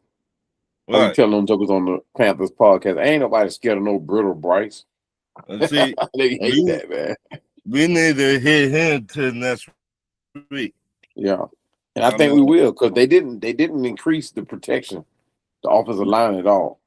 Because there's the same offensive line. That defensive line, I think the linebacker or DT or DE out for the year. Yeah, that's Yeah. what I forgot Wow. to add. Yeah, he out for the year. So, and your offensive line terrible. You did not add to it, so we know your weakness. Now, can we stick it to him? Of course. Ulbrich, man, I think Ulbrich understands that. So Yeah. he's gonna be. I think Ulbrich's gonna be preparing for that. Like I said, we do this. We get this Pittsburgh thing, change our momentum. That'll be a momentum changer out the And, gate. and we know DK Yeah. Metcalf, all you gotta do is just sneeze on him, he get mad, have a titty attack. So he a crybaby anyway. So you take him out of the game. That's what I would do. I would take DK Metcalf out of the game. When you take him out of the game, you let everybody else beat you. If they cannot beat you, then you win that game. So you think Terrell gonna be able to hang with him? Yeah. Terrell The, makes a great cover guy.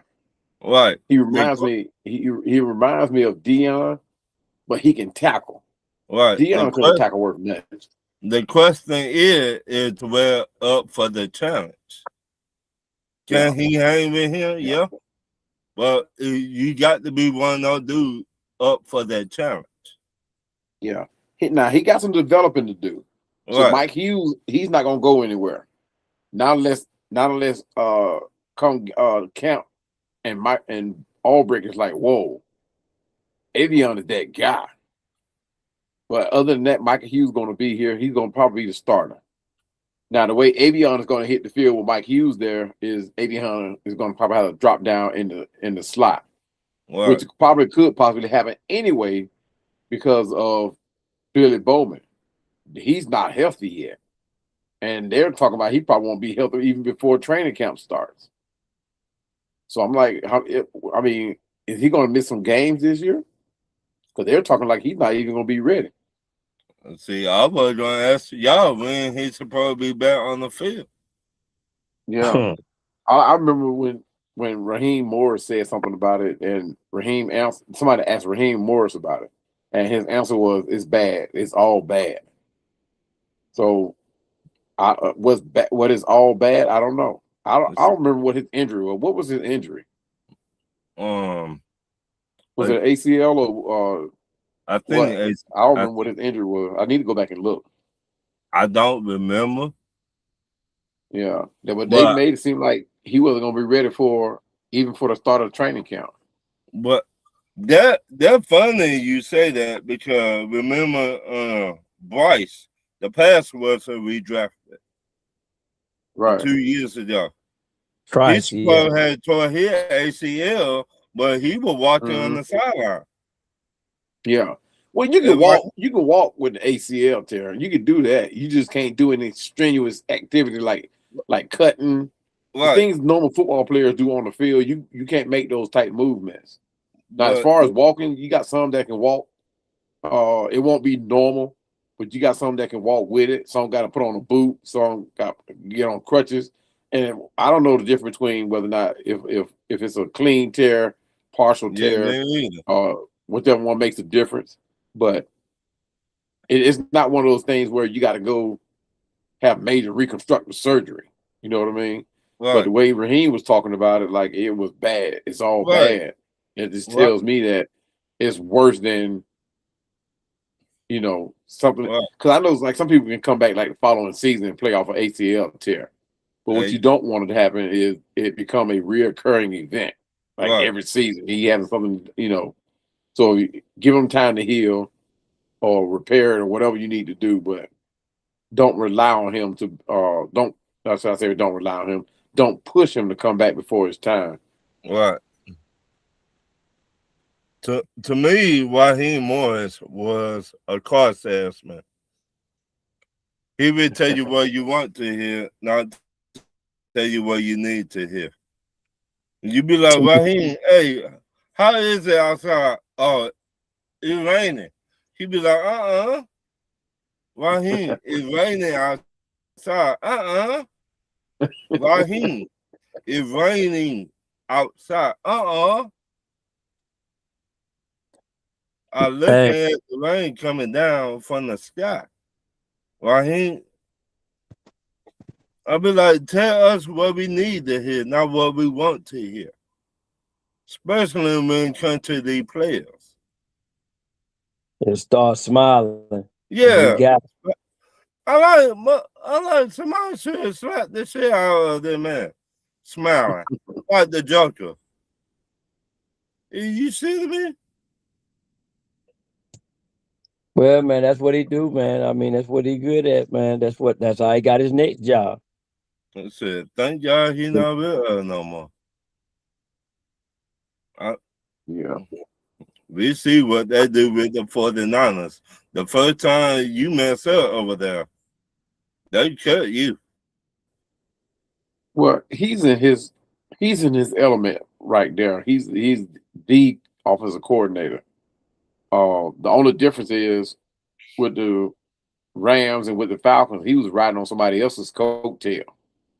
He wasn't the man. Now he's the man over there in San Francisco because he took over Robert Sala's place.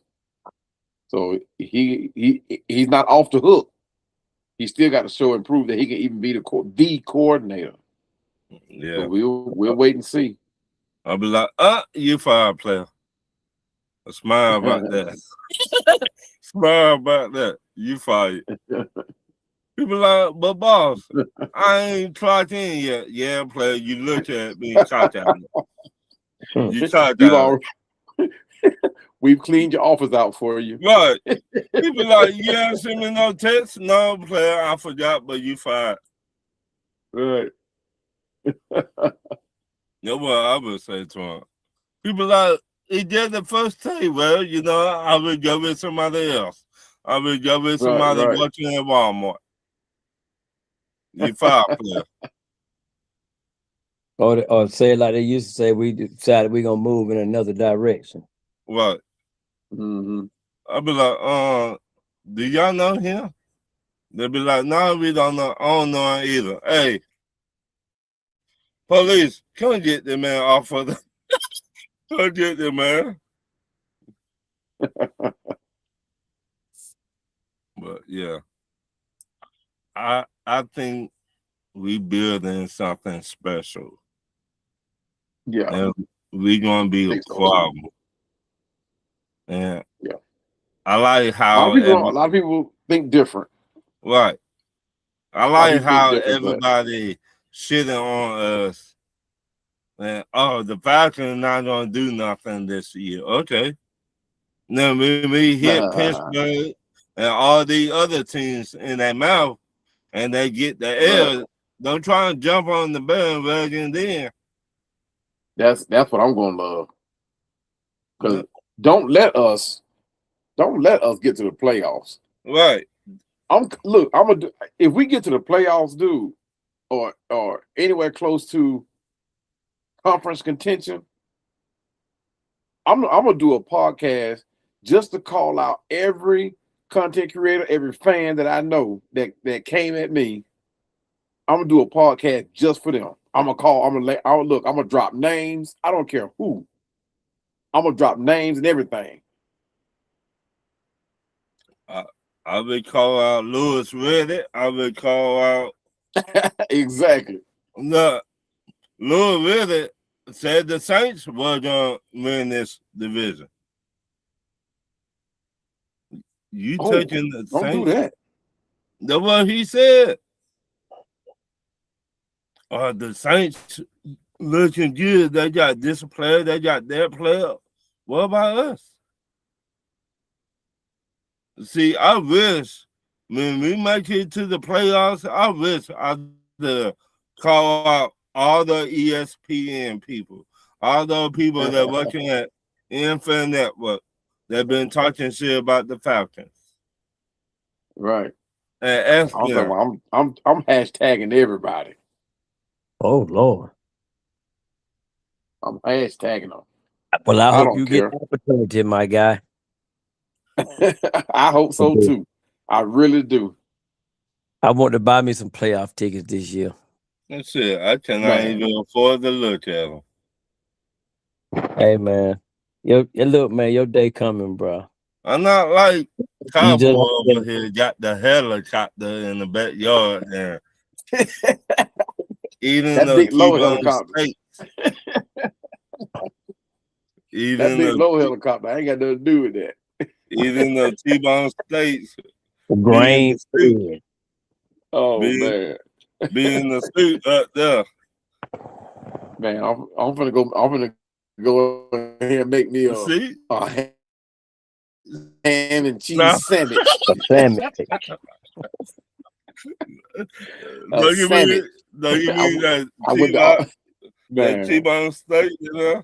Went to all this today and picked up a whole bunch of T-bone, see, what you call it side cut meats. Shit, just don't get that any what of I that that got lettuce called. on all there that. now. See, Don't put Oh any no, of that I ain't lettuce get on that there. letter. I got the letter from the farmers Taco market. Bell. We try to go get all our food, our fresh stuff from the farmers market. But shoot, they saying Oh, it's in the okay. fresh stuff too. Yeah, that Yeah, yeah, Just and locally. hey man, you never know what's in what these days, man. I tell you that. Man, I pray over mm, my food, man, and go to work. Yeah, yeah. That's what Because you I can't. do. I mean, it really everything is like almost been touched now. Just by if you don't grow it and raise it yourself, everything's been touched now, Right. man. Been touched, man. And Yeah, I've been blessed so far, man. Shit, Now, I'm I ain't gonna wondering. do nothing crazy now. I ain't gonna do nothing crazy, but wait a yeah, minute. yeah. I try and be like Cowboy. I know that. Well, shit, The you other, got the money like Cowboy though. You don't got cowboy money. I know. I wish I had the money. That's why I try and be like him. So I can get that money. at Cowboy, they see the finished product. They don't see the work, do Hey, I seen it Man, all. what you talking about? I I'm seen it Shit. talking all. about the blood, Hey sweat, man, tears, I saw that. they? I Side dislocated remember. effects. fingers. There's one woman I know. She posted this during COVID. I just pulled it back up. She said she made herself some crispy lemon pepper hot wings. She cooked herself. She said no going out for me. Don't trust no restaurants to do what it takes to keep food safe. I don't think cooks are wearing Right. masks in those hot kitchens. The cooks are yelling back and forth over the food. The expo is yelling across the line over the food. Servers are talking over the food. The food is Right. catching all the droplets before they bring it out. Don't get me started on fast food places staffed by children who don't even take the virus serious. Right. All of that Exactly. stuff been happening, man. They've been look, man. Back in the day, they used to do the buffet. They didn't have the spray guard up there. Well, shit, a lot of these buffets done closed Yeah. down now. The the Yeah, the they didn't have $15 nothing on the spray. buffets, eat all you can, all that shit is closed. Yeah. Oh, Oh they man, done. it They ain't been done. $15 in a long time, bro. They gon' They look, may man. they may charge you $15 just for the entree They gonna Yeah, or charge the shit. They gonna appetizers. charge you $15 to walk in the motherfucker.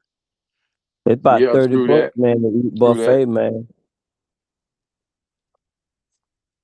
And that's I think that's with water. Don't get no tea now. Man, these places, man, charge you $5 for a glass of tea. Oh yeah, for sure. I'm like, Yeah. okay, Yeah. you better be good They at it. it's outrageous now, man. I mean, everything is up. Everything. I think if they could regulate the air you breathe, they would That's what do it. I'm saying. They gonna find a way one day. Man, they're gonna have everybody walking around with them glass helmets on, They're not yet. Shit, sitting there they recirculating the air charge you to put you air in your exhale. they charge you air to put air in your tires now. Right. All that. Mm-mm. I think every car should have one of those air pumps you plug into your lighter now. Cause some Yeah, vehicles yeah, have that instead of a spare tire, which don't make no sense to me. But yeah. Well, shoot, and they got fellas, the little the this is it phone. right They here, got the though. little phone.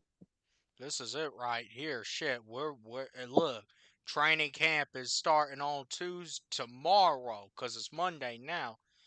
It opens tomorrow. Shit, the Mm-hmm. off season is over, so this will be the last Sunday Night Live of the off season, the last Sunday Night Throwback until next season, man. Right, right. Yeah. The rookies It's report gonna be tomorrow, right? hopefully Rookie's been reported, I think. do it now. Oh, Yeah, so the this rookie's been here. mandatory tomorrow? Yeah, this mandatory. Yeah, this mandatory. That's coming in Well, It's this time. is It's time to tomorrow. get to business now. it's gonna be very It's time. interesting. Yeah, it's time to get to business. Time to show whether or not you want to be here or not.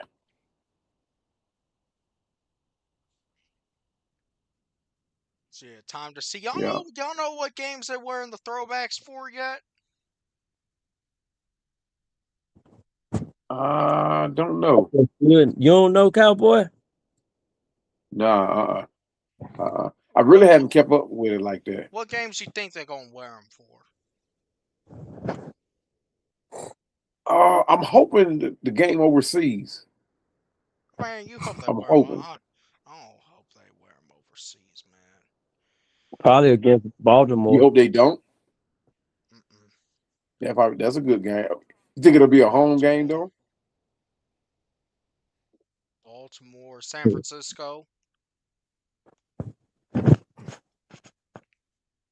Maybe wear them against Tampa. Shoot.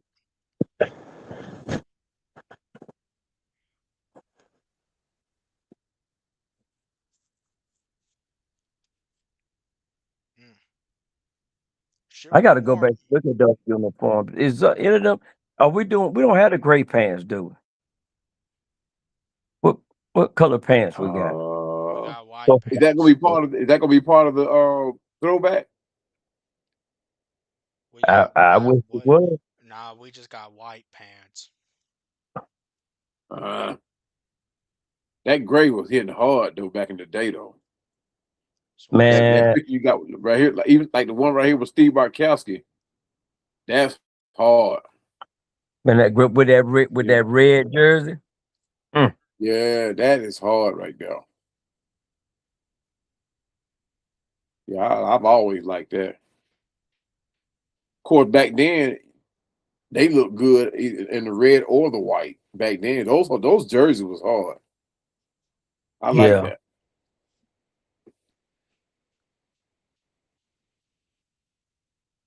I thought they were going to truly go back to that uniform because that uniform really deserves some wins. I tell you that.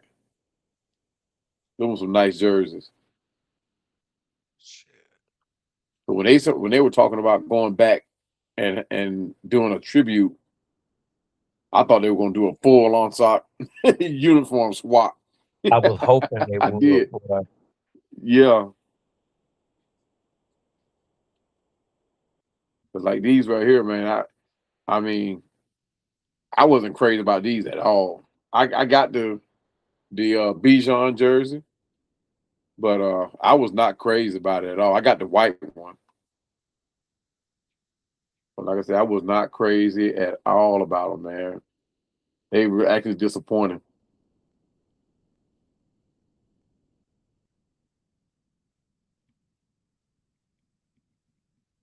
Hey, what color William Andrews jersey do you have? That Yeah. I have the red one. Okay. I have the red one. Yeah. With the gray numbers. Yeah.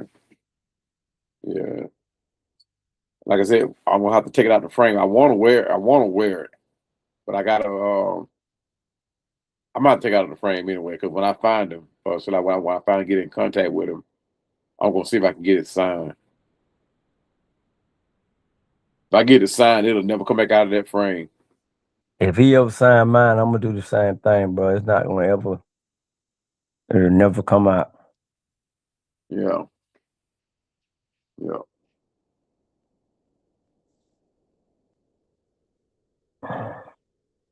But yeah, man. Hey, look, I just came back off my last vacation for the summer, and that usually marks time for me to get ready for this football season.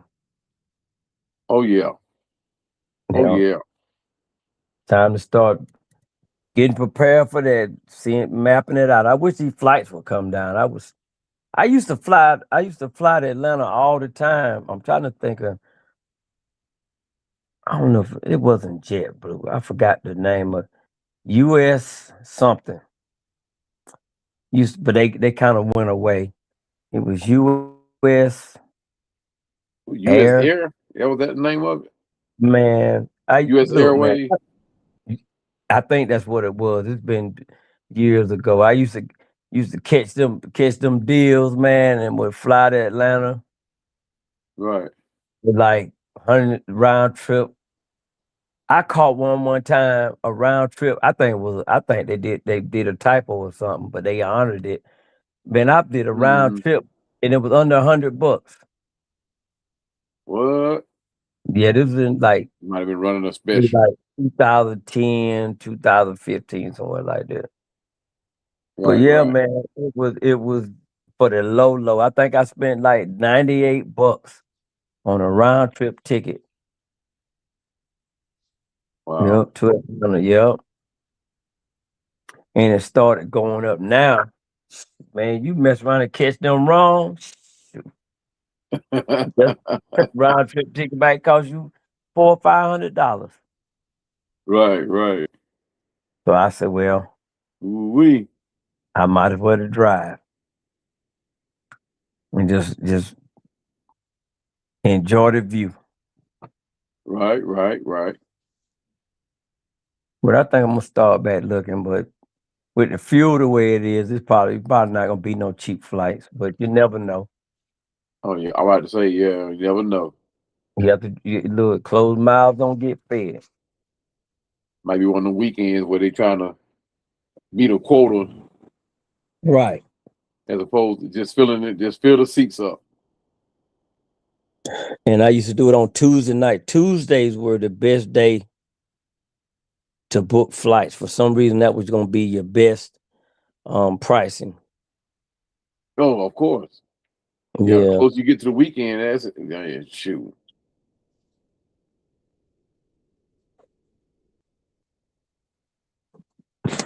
Cause I know that I'm really excited about that Ravens game though. I might try to fly in that weekend. I don't know if I want to drive that weekend.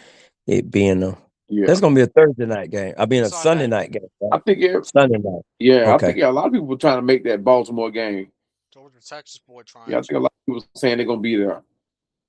Well, I can't say a lot of people because some people claim they go to game, but they don't go to no game though. Mm-mm. I can't say a lot of people. Well, yeah. That's gonna Most people. be. Just bear in mind that that's the unofficial content creator. Meet Um, up game. yeah, because Whoop respectfully is supposed to be coming to Yeah, town. yeah, yeah, yeah, yeah, Zay in the bag. He said he gonna come. He gonna try to get yeah, down. yeah. Okay. Next time Winston on, I'm gonna ask him is he gonna come down for that Ravens game. Now, what Winston at? He's in Virginia. He in And Virginia? and Okay, and okay. and Yeah. and, and listen too. Okay, there should be no excuse as to why y'all ain't coming down. Cause shoot, it ain't like last year. A game was supposed to be for a game later in the season. Everyone flaked. Ain't no excuse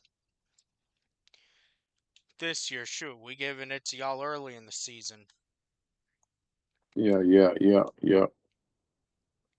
You Well, should have one thing already I'm been prepared to saying, do it, but you still got time. Still got time to prepare to do it. Yeah, yeah. You Like just me, gotta I prepare. I start maneuver. preparing for the season after the last game of last season. I say then I predict what games I'm going to, and depending on which ones, I start saving up the loot. What I need to start doing is sitting that money into an account somewhere, so it'll definitely be there when come time to need it. See, I don't have no choice though. Yeah, February, they've seen you that email.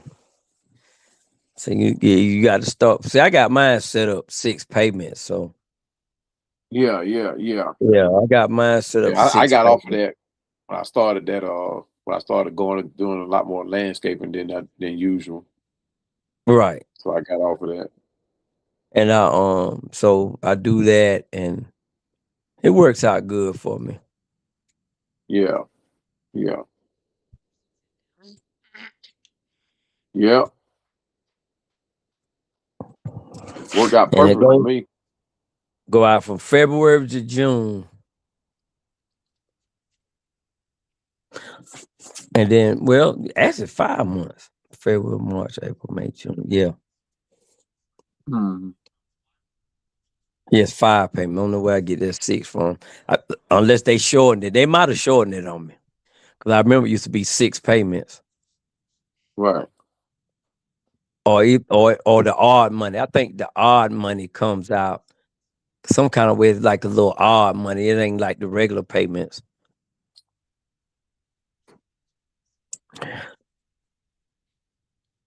But look, I'm gonna keep my ear to the ground and see when Big Low and them gonna be doing the sweep Right. until Right. I got 5 on it.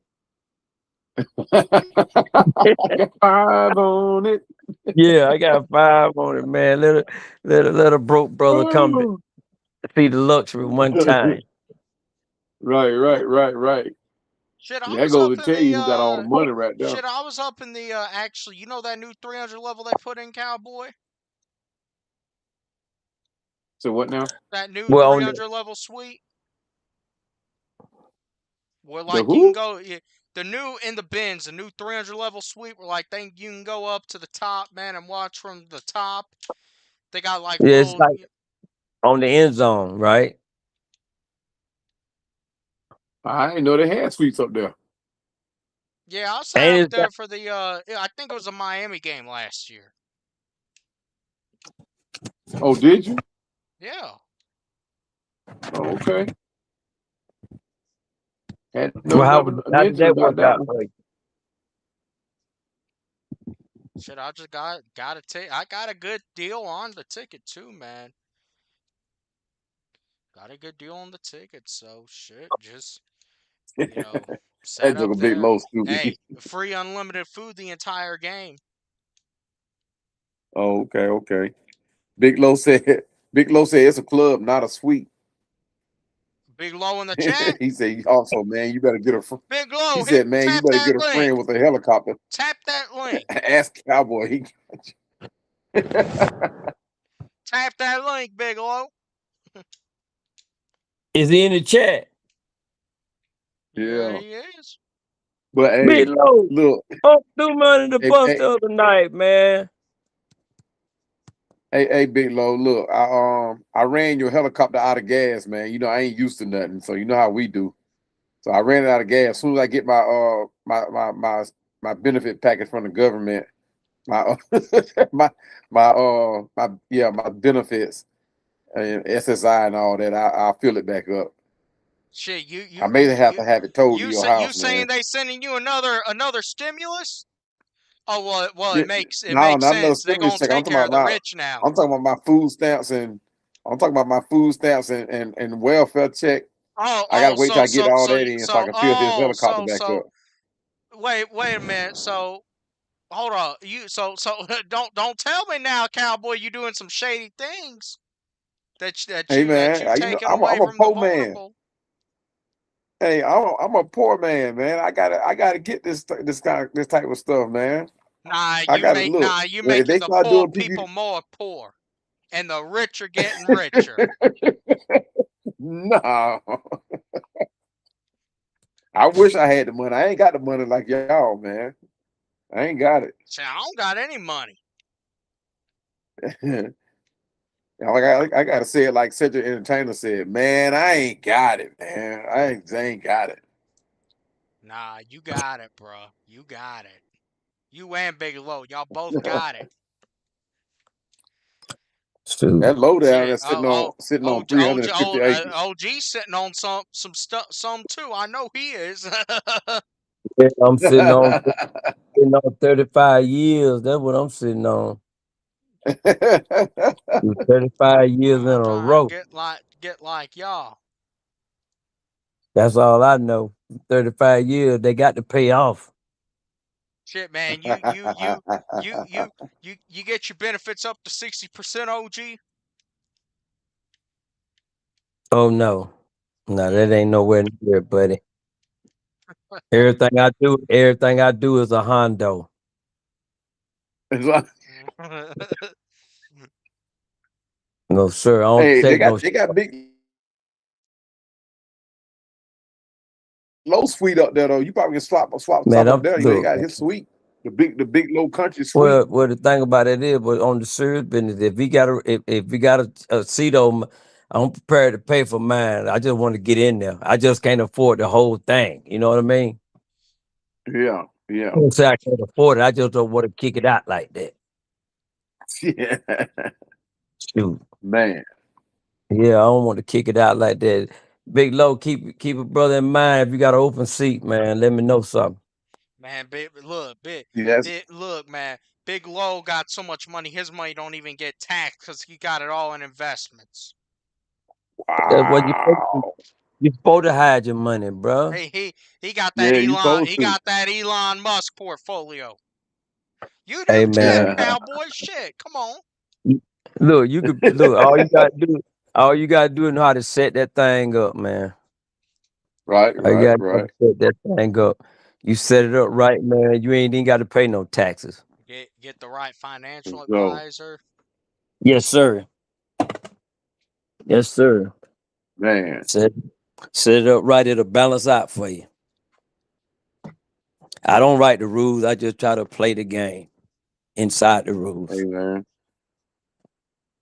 Gotta Sometimes be hey, the what's rules the hard to play saying? by. We It gonna all beat the depends. system, gentlemen. Oh, That's it. now you That's thinking it. you beat the system. They make you think Well, you beat the system. you may get away with it for a while, That's right. but you see that it was a young man. Notice what I'm saying. It was a young man that got the PPP loan, and I think he had got upwards of 10. Whether was it 2 million? He got upwards of $2 million from through the PPP loan, right? A young man, and instead of taking care of and catching himself up on child support, instead of doing that, he decided he wants to go get a full on I'm gonna say body transfer because he became a woman. That he became a she. Oh, so he And not became a only do he she trying to avoid some child support. I don't know if it was quite no, I think it was just No. all a matter of greed. It was just a matter of greed and something that he wanted. Yeah. Right? Now, not only did he do it for himself, he did it for a friend of his who also became a she, and they finally caught up with him. So now he going to an all male prison. I don't know He if that's a going good to the thing or a straight. bad thing for him, but Oh, he's he going to. hey. They sent him to the all male prison. So instead of paying his child support, getting caught up, he could have very easily have said, here goes 70,000. I'm done. Very easy, 75,000. Here, I'm done. Don't ask for nothing else. Take me off of child support. That girl would have done it. I guarantee you. He's about to become the But most no, obedient housewife in America. man, what? And the thing was, she probably would have left him alone. But the fact is, what he didn't take care of is what got him caught up. Not paying his child support is what got him locked up. And then they turned around and found out he cheated the system in the PPP loan.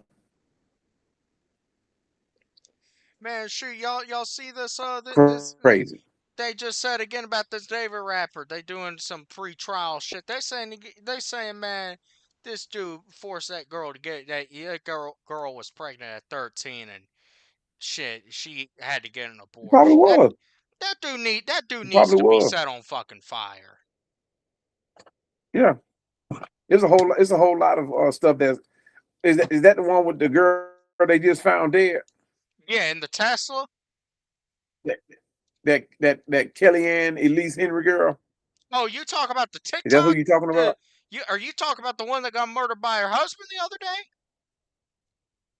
The I think he does do TikTok stuff. He is a well known No, I'm talking about the rapper podcaster, David social media. and that whole thing. Oh no. No, not him. This guy's name is Well, Marquise something. Marcus I was something. I talking forgot about what his him name is. earlier. No, okay. Yeah. Yeah, man, look, it used to be a time where men were like men or whatever, but they didn't mess with those little girls like that. They defended them. Now, if men wanted a younger girl, they at least went and got a girl of age, Shit, at the very yeah. least, 18 years old and up. Now they going messing with these 9-year-olds, dude. No, let me take that back. The youngest I seen was 5. I read it was 5 years old. 5 years old, and the judge asked that man. It was a lady. Asked him, "What in the world could you get from a 5-year-old?" Did he respond? How could he? And what was sad is he said one of his responses was the 5-year-old came on to him. Yeah, okay. He said Yeah, the we know five what year we old made need a to do. pass at him and came on to him. I'm Okay. like, wow, really? Yeah. Look at Big Low talking about he might have a suite for the Carolina game. Hey, No, I Big got Low, it. don't he you does already know have a what you're suite. doing? You have He a said suite Yeah, Coach. too, he does have a cowboy. suite. Like he You might do, have a and suite. both y'all motherfuckers have a suite. I think I wish. Stop lying. Hey, Stop look, if I lying. had a suite, man, I'm inviting everybody. Free of charge? Well, And hey, at least I will have people in there that will actually watch the game. Well, I mean, shoot, you free of charge? nah, Man, you. if I could afford, look, what those suites go for like 15,000? Yeah, see, that's what I'm talking. Yeah, I'm a man of the people. Nah, he about to Look, charge your ass at least a solid no, K. look, listen. I just said if I could afford it, I would I I got would get the wrote suite. down. I got it wrote I down. would I get forgot the what suite, they and I both would said. bring everybody in because at the very least, I will have people in there who want to watch the game. Because I tell you, Shit, man. like when I'm in there, that's like 30 people in that thing.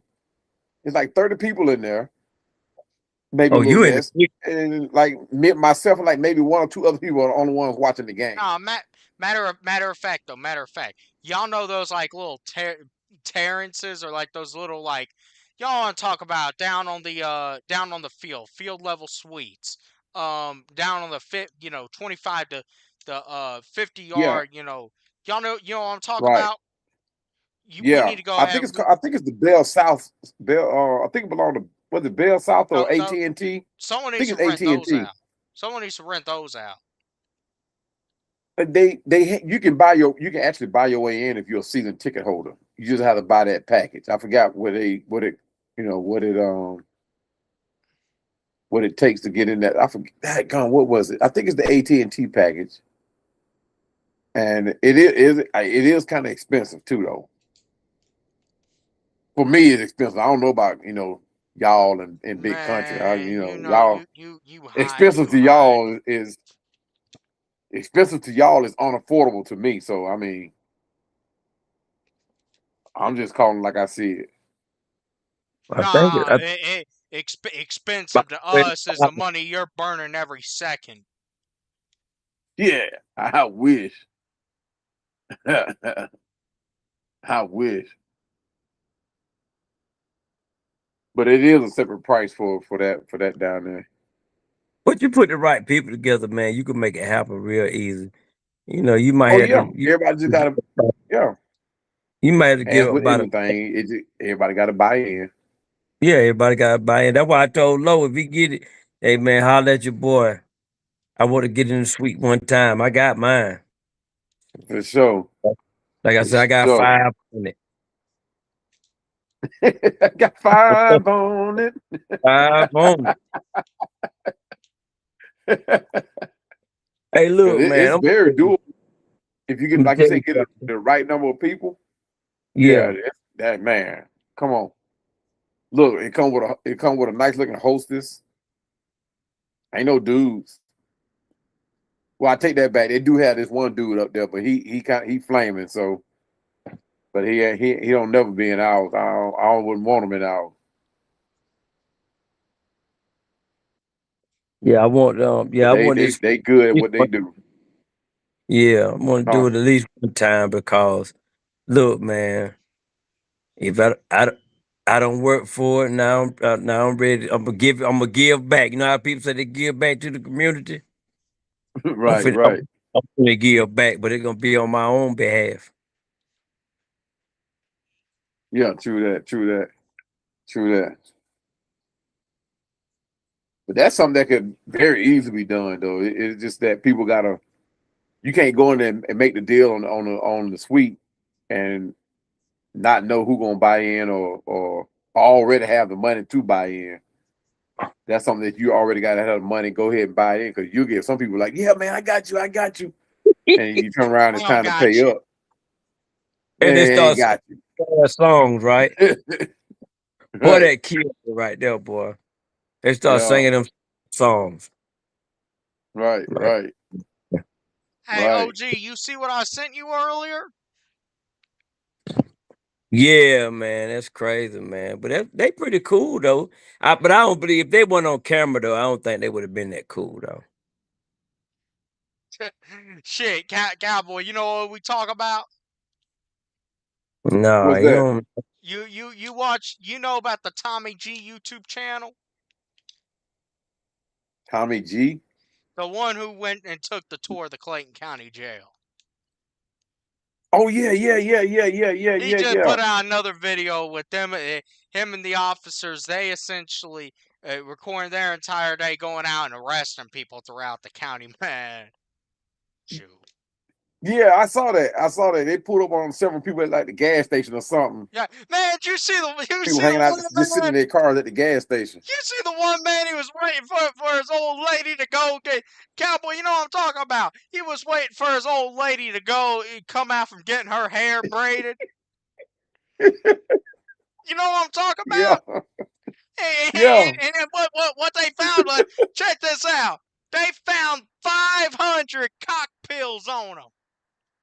yeah. Now, if y'all don't know what cock pills are, look it up at your own discretion.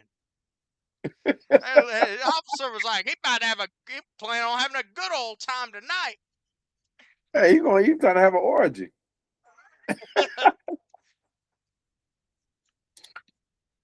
He kept telling him what his age was. I'm 61, man. I gotta do what I got to do.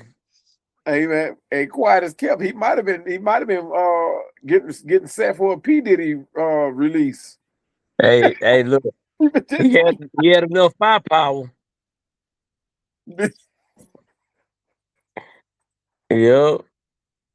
Oh man, What an interesting I tell video you the though. But truth. they're pretty cool though. If they had like we had a small amount of marijuana, they make you stomp it out. I think that's what they call it. Yeah, They put it on yeah, the ground and make you grind yeah. it into the ground. And they do. It depends on how much you got. Cause they're not gonna they know people got it. They're not gonna fill up the jails with people who got misdemeanor cases. They're It not ain't gonna even do worth that. the paperwork. But if they suspect you as a dealer, yeah, you might well give it up. You might well go on and handcuff Man, yourself. the one old dude, OG, you know what I'm talking about. One old F61, man. Yeah, hey man. If he's still out there trying to work, he trying to put in the work, he gonna have to do what he gotta do. Right, right. But I think he Yeah. had to. I don't know if he had hit the pharmacy or what, but he had a whole knapsack full of it. And then when they had him in the car, because they found a gun on him too, he's like, "Well, you gonna put all the Oh, he was stuff back in dealing. my bag?" The officer like, "What you talking Yeah, he about?" was dealing. Saying, "Don't take my pills, man. I don't got anything to do with anything." And the officer was like, "Well, I don't want your cock. I don't want your dick pills." It said, "But I'm gonna take your marijuana in your gun." Yeah, yeah. Y'all don't have open carry in Georgia. Yeah, but it's the way you got to do it too. Yeah. It's the way you got to do it. You can't just be. Uh, I think you got to have it in the holster, and then I don't think everybody can open carry. You still got to be of a certain age You to can't open have a carry. criminal I forgot record. what the criteria is. Uh-huh. Yeah, because they looking at people because What?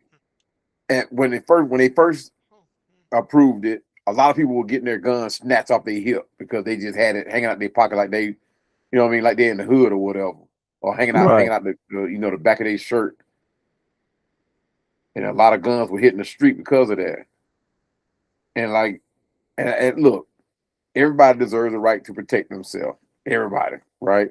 But if you could barely walk, barely talk, barely move, why on earth are you carrying a gun? You live all this long time like that, and all of a sudden you just because they passed a law, you just think you deserve one. Ain't nobody messing with you. Ain't nobody trying to rob you. There are some people. Some people do have morals, right? And I think a criminal seeing a guy who almost an emulant. Now this guy's walking, but he's almost an emulant. I mean, when I say walk, he taking a step like every 3 seconds. Ain't nobody messing with you. Going to continue living your life the way you see, like you've been doing. Now That's I know the true. world got crazy, but I don't think the world got that crazy. Well, you can kind of stay. All you gotta do is just stay out the way. I try to stay out the way. Yeah, yeah. And look, I'm gonna say it like this. I mean, there are some people that just couldn't wait till that law passed. They couldn't wait, right? I'm 56 years old. I ain't never felt the need to carry. That's just me. A lot of people say, "Hey, the world done got crazy now. It's different. It's different time." I walk different. I go about my life different. So I don't feel the need to have a gun. Now, am I susceptible to being a victim of gun violence? Of course. But I haven't felt the need to carry one. I mean, until the day I feel the need to carry one, I mean, like, hey, everybody deserves their own opinion about it. But I'm gonna say it like this: I walk with grace. I walk like I'm covered, and I rely on that. That's just me. That's just me. And I'm 56. If God give me 56 more years, I'm gonna still walk around with grace, like I'm covered, without a weapon. That's just my opinion on it. I don't understand how some people get to see my age, then all of a sudden feel like they need to have a gun on their hip. Oh Sometimes it sound. Can y'all hear that? yeah. I ain't no criminal. Have you ever gone to Clayton County before? What do you think of it? Man, no jail. Clayton County, no jail. Man. Birthday tomorrow. Chill. They're gonna get jail. Because you made that into something it don't have to be. By the both of they say, hey man, I'm sitting here waiting on my girl. I got a gun under this towel. You didn't know he's got tripped. Man, he was about to have him a good old night. What the fuck? More cocktails? Holy shit. That's gotta be a felony level of cocktails.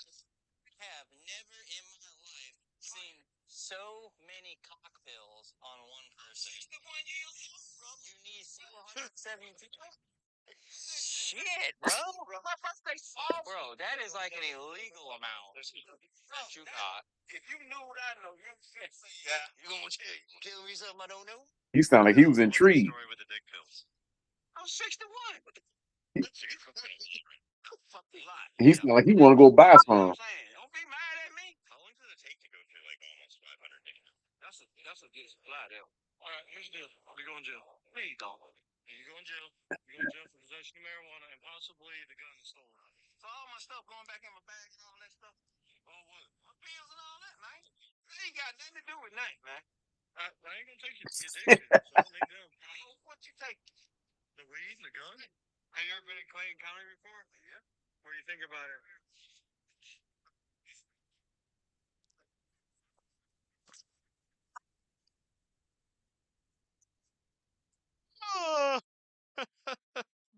He worried about whether or not he gonna have his pills when he get out.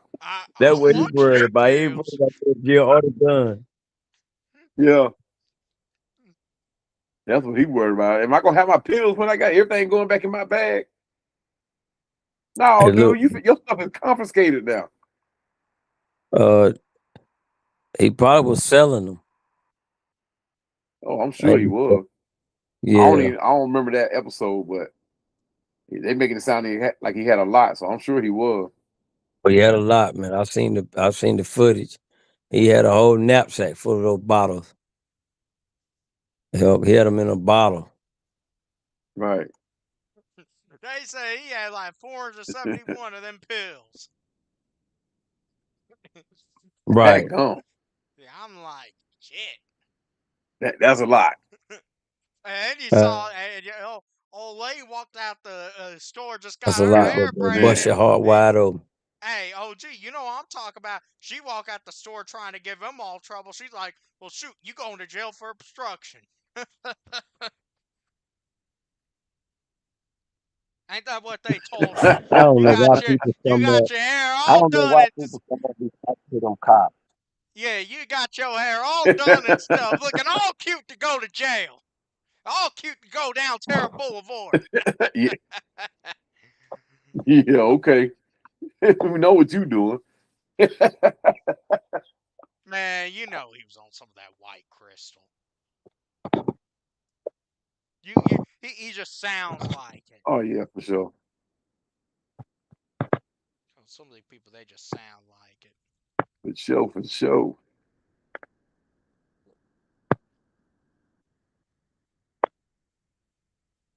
I don't know why people come out and be interacting with these cops, man, and they cops, is in that mode. I'm not saying nothing. Yeah, Man, true shit, that. he had the cops about laughing though. That motherfucker. I'm talking about the lady though. Why she come out of the building and just get involved in that? Yeah, but that's what a lot of us mess up at, because like you see a lot of people see an altercation between a cop and they just say somebody who done broke the law, and the first thing they want to do is pull out their cell phone and going over there yelling at the cop. You ain't gotta do him like that, you ain't, and all that type of it. It's for y'all. Or she's just a female. And here's my thing on it. Yeah, we do have some overzealous cops out there. Yeah, I mean, we do have some overzealous cops out there, right? But for the most part, ain't no cop gonna just come mess with you just because. Now, are there some vindictive cops out there? Absolutely. Well, are there some racist cops out there? Absolutely. Well, now check this out. But hey, if you did something out, that's why a lot of people they complain about Douglasville and how Douglasville treat folk. I'm gonna tell you, Douglasville ain't gonna mess with you unless you have done something. If they pull you over, there is something that's wrong with your car, something that you did, some maneuver you did. There is something wrong. They ain't gonna just pull you over just because you're guilty of something. If they run your plate, there's something. Yeah. That's one thing. Look, there are some things in like in Douglasville, they don't play about drugs, especially meth. They do not play about drugs. DUIs, they're a little lenient on it. I ain't gonna say lenient, but you will get in trouble with DUI too. But when it comes to those drugs, they do not play. It wasn't too long ago, Douglasville became a wet county. They was dry for a long time. They were dry. Like when I first moved out here, was it 99, 2000? You couldn't buy on Sundays. You couldn't buy any liquor in Douglasville. You had to go outside the county. There was one liquor store in Douglasville, and they closed at like 2 or 3 o'clock in the evening, in the afternoon. And if you didn't get there by then, you had to go outside the county to get it. But Douglasville is not one of those counties, in my opinion, because they're going to be some they're going to be disagreeing and saying, every time I do this, do that, Douglasville always do. Yeah, if you did something in Douglasville, they're going to get you. Now, my thing is, if you get caught up, and this with any county or sheriff or whatever, police department, in law enforcement agency, if they pull them handcuffs off and say, hey, you detained, then doggone it, you detained. If they say you arrested, what you fighting for? Why are you fighting? It's not like they're gonna change their mind. Ain't nothing in the world you're gonna say that's gonna have them say, okay, let me put my bag, let me put my handcuffs back on, back in my belt. Once they say you arrested, you might well go ahead and turn around. All the fighting in the world ain't gonna change nothing except getting you another charge. Now you got resisting. So I don't understand the plight of, like, especially young kids now. Don't you touch me. Don't you put your hands on me. Don't you touch me. Because once they say you are arrested, they finna put hands on you. I don't care how you act, how loud you get. You going down. Because most of the time, you see these cops giving people ample opportunity to get right.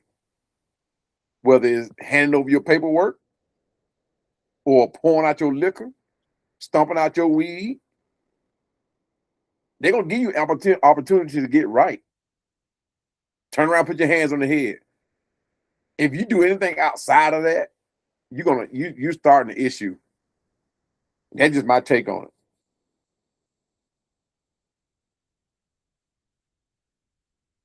Now watch I open my DMs tomorrow in my email, and how many people gonna come at me because I said that.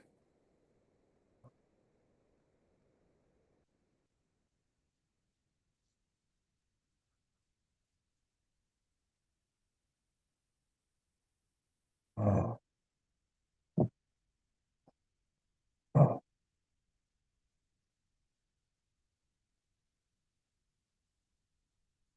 oh,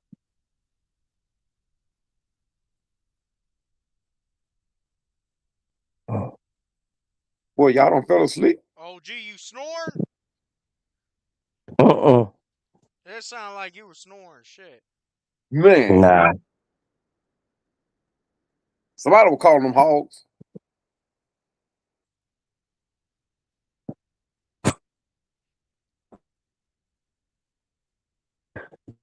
Nah, it's been a long day though. Hey man, So I drove I still can't say the name of the mountains, but it's up going toward Virginia Tech.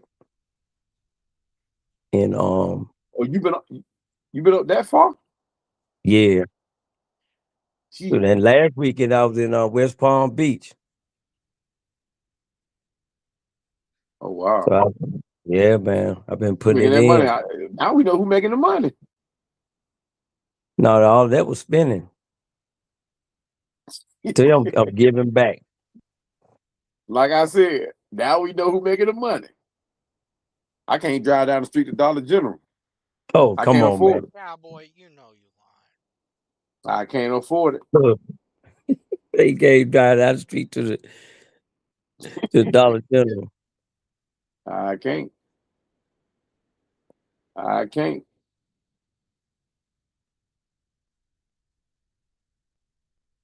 But then, like I told Ron, your day coming then. If it ain't got here yet, you say it ain't here, so it's coming.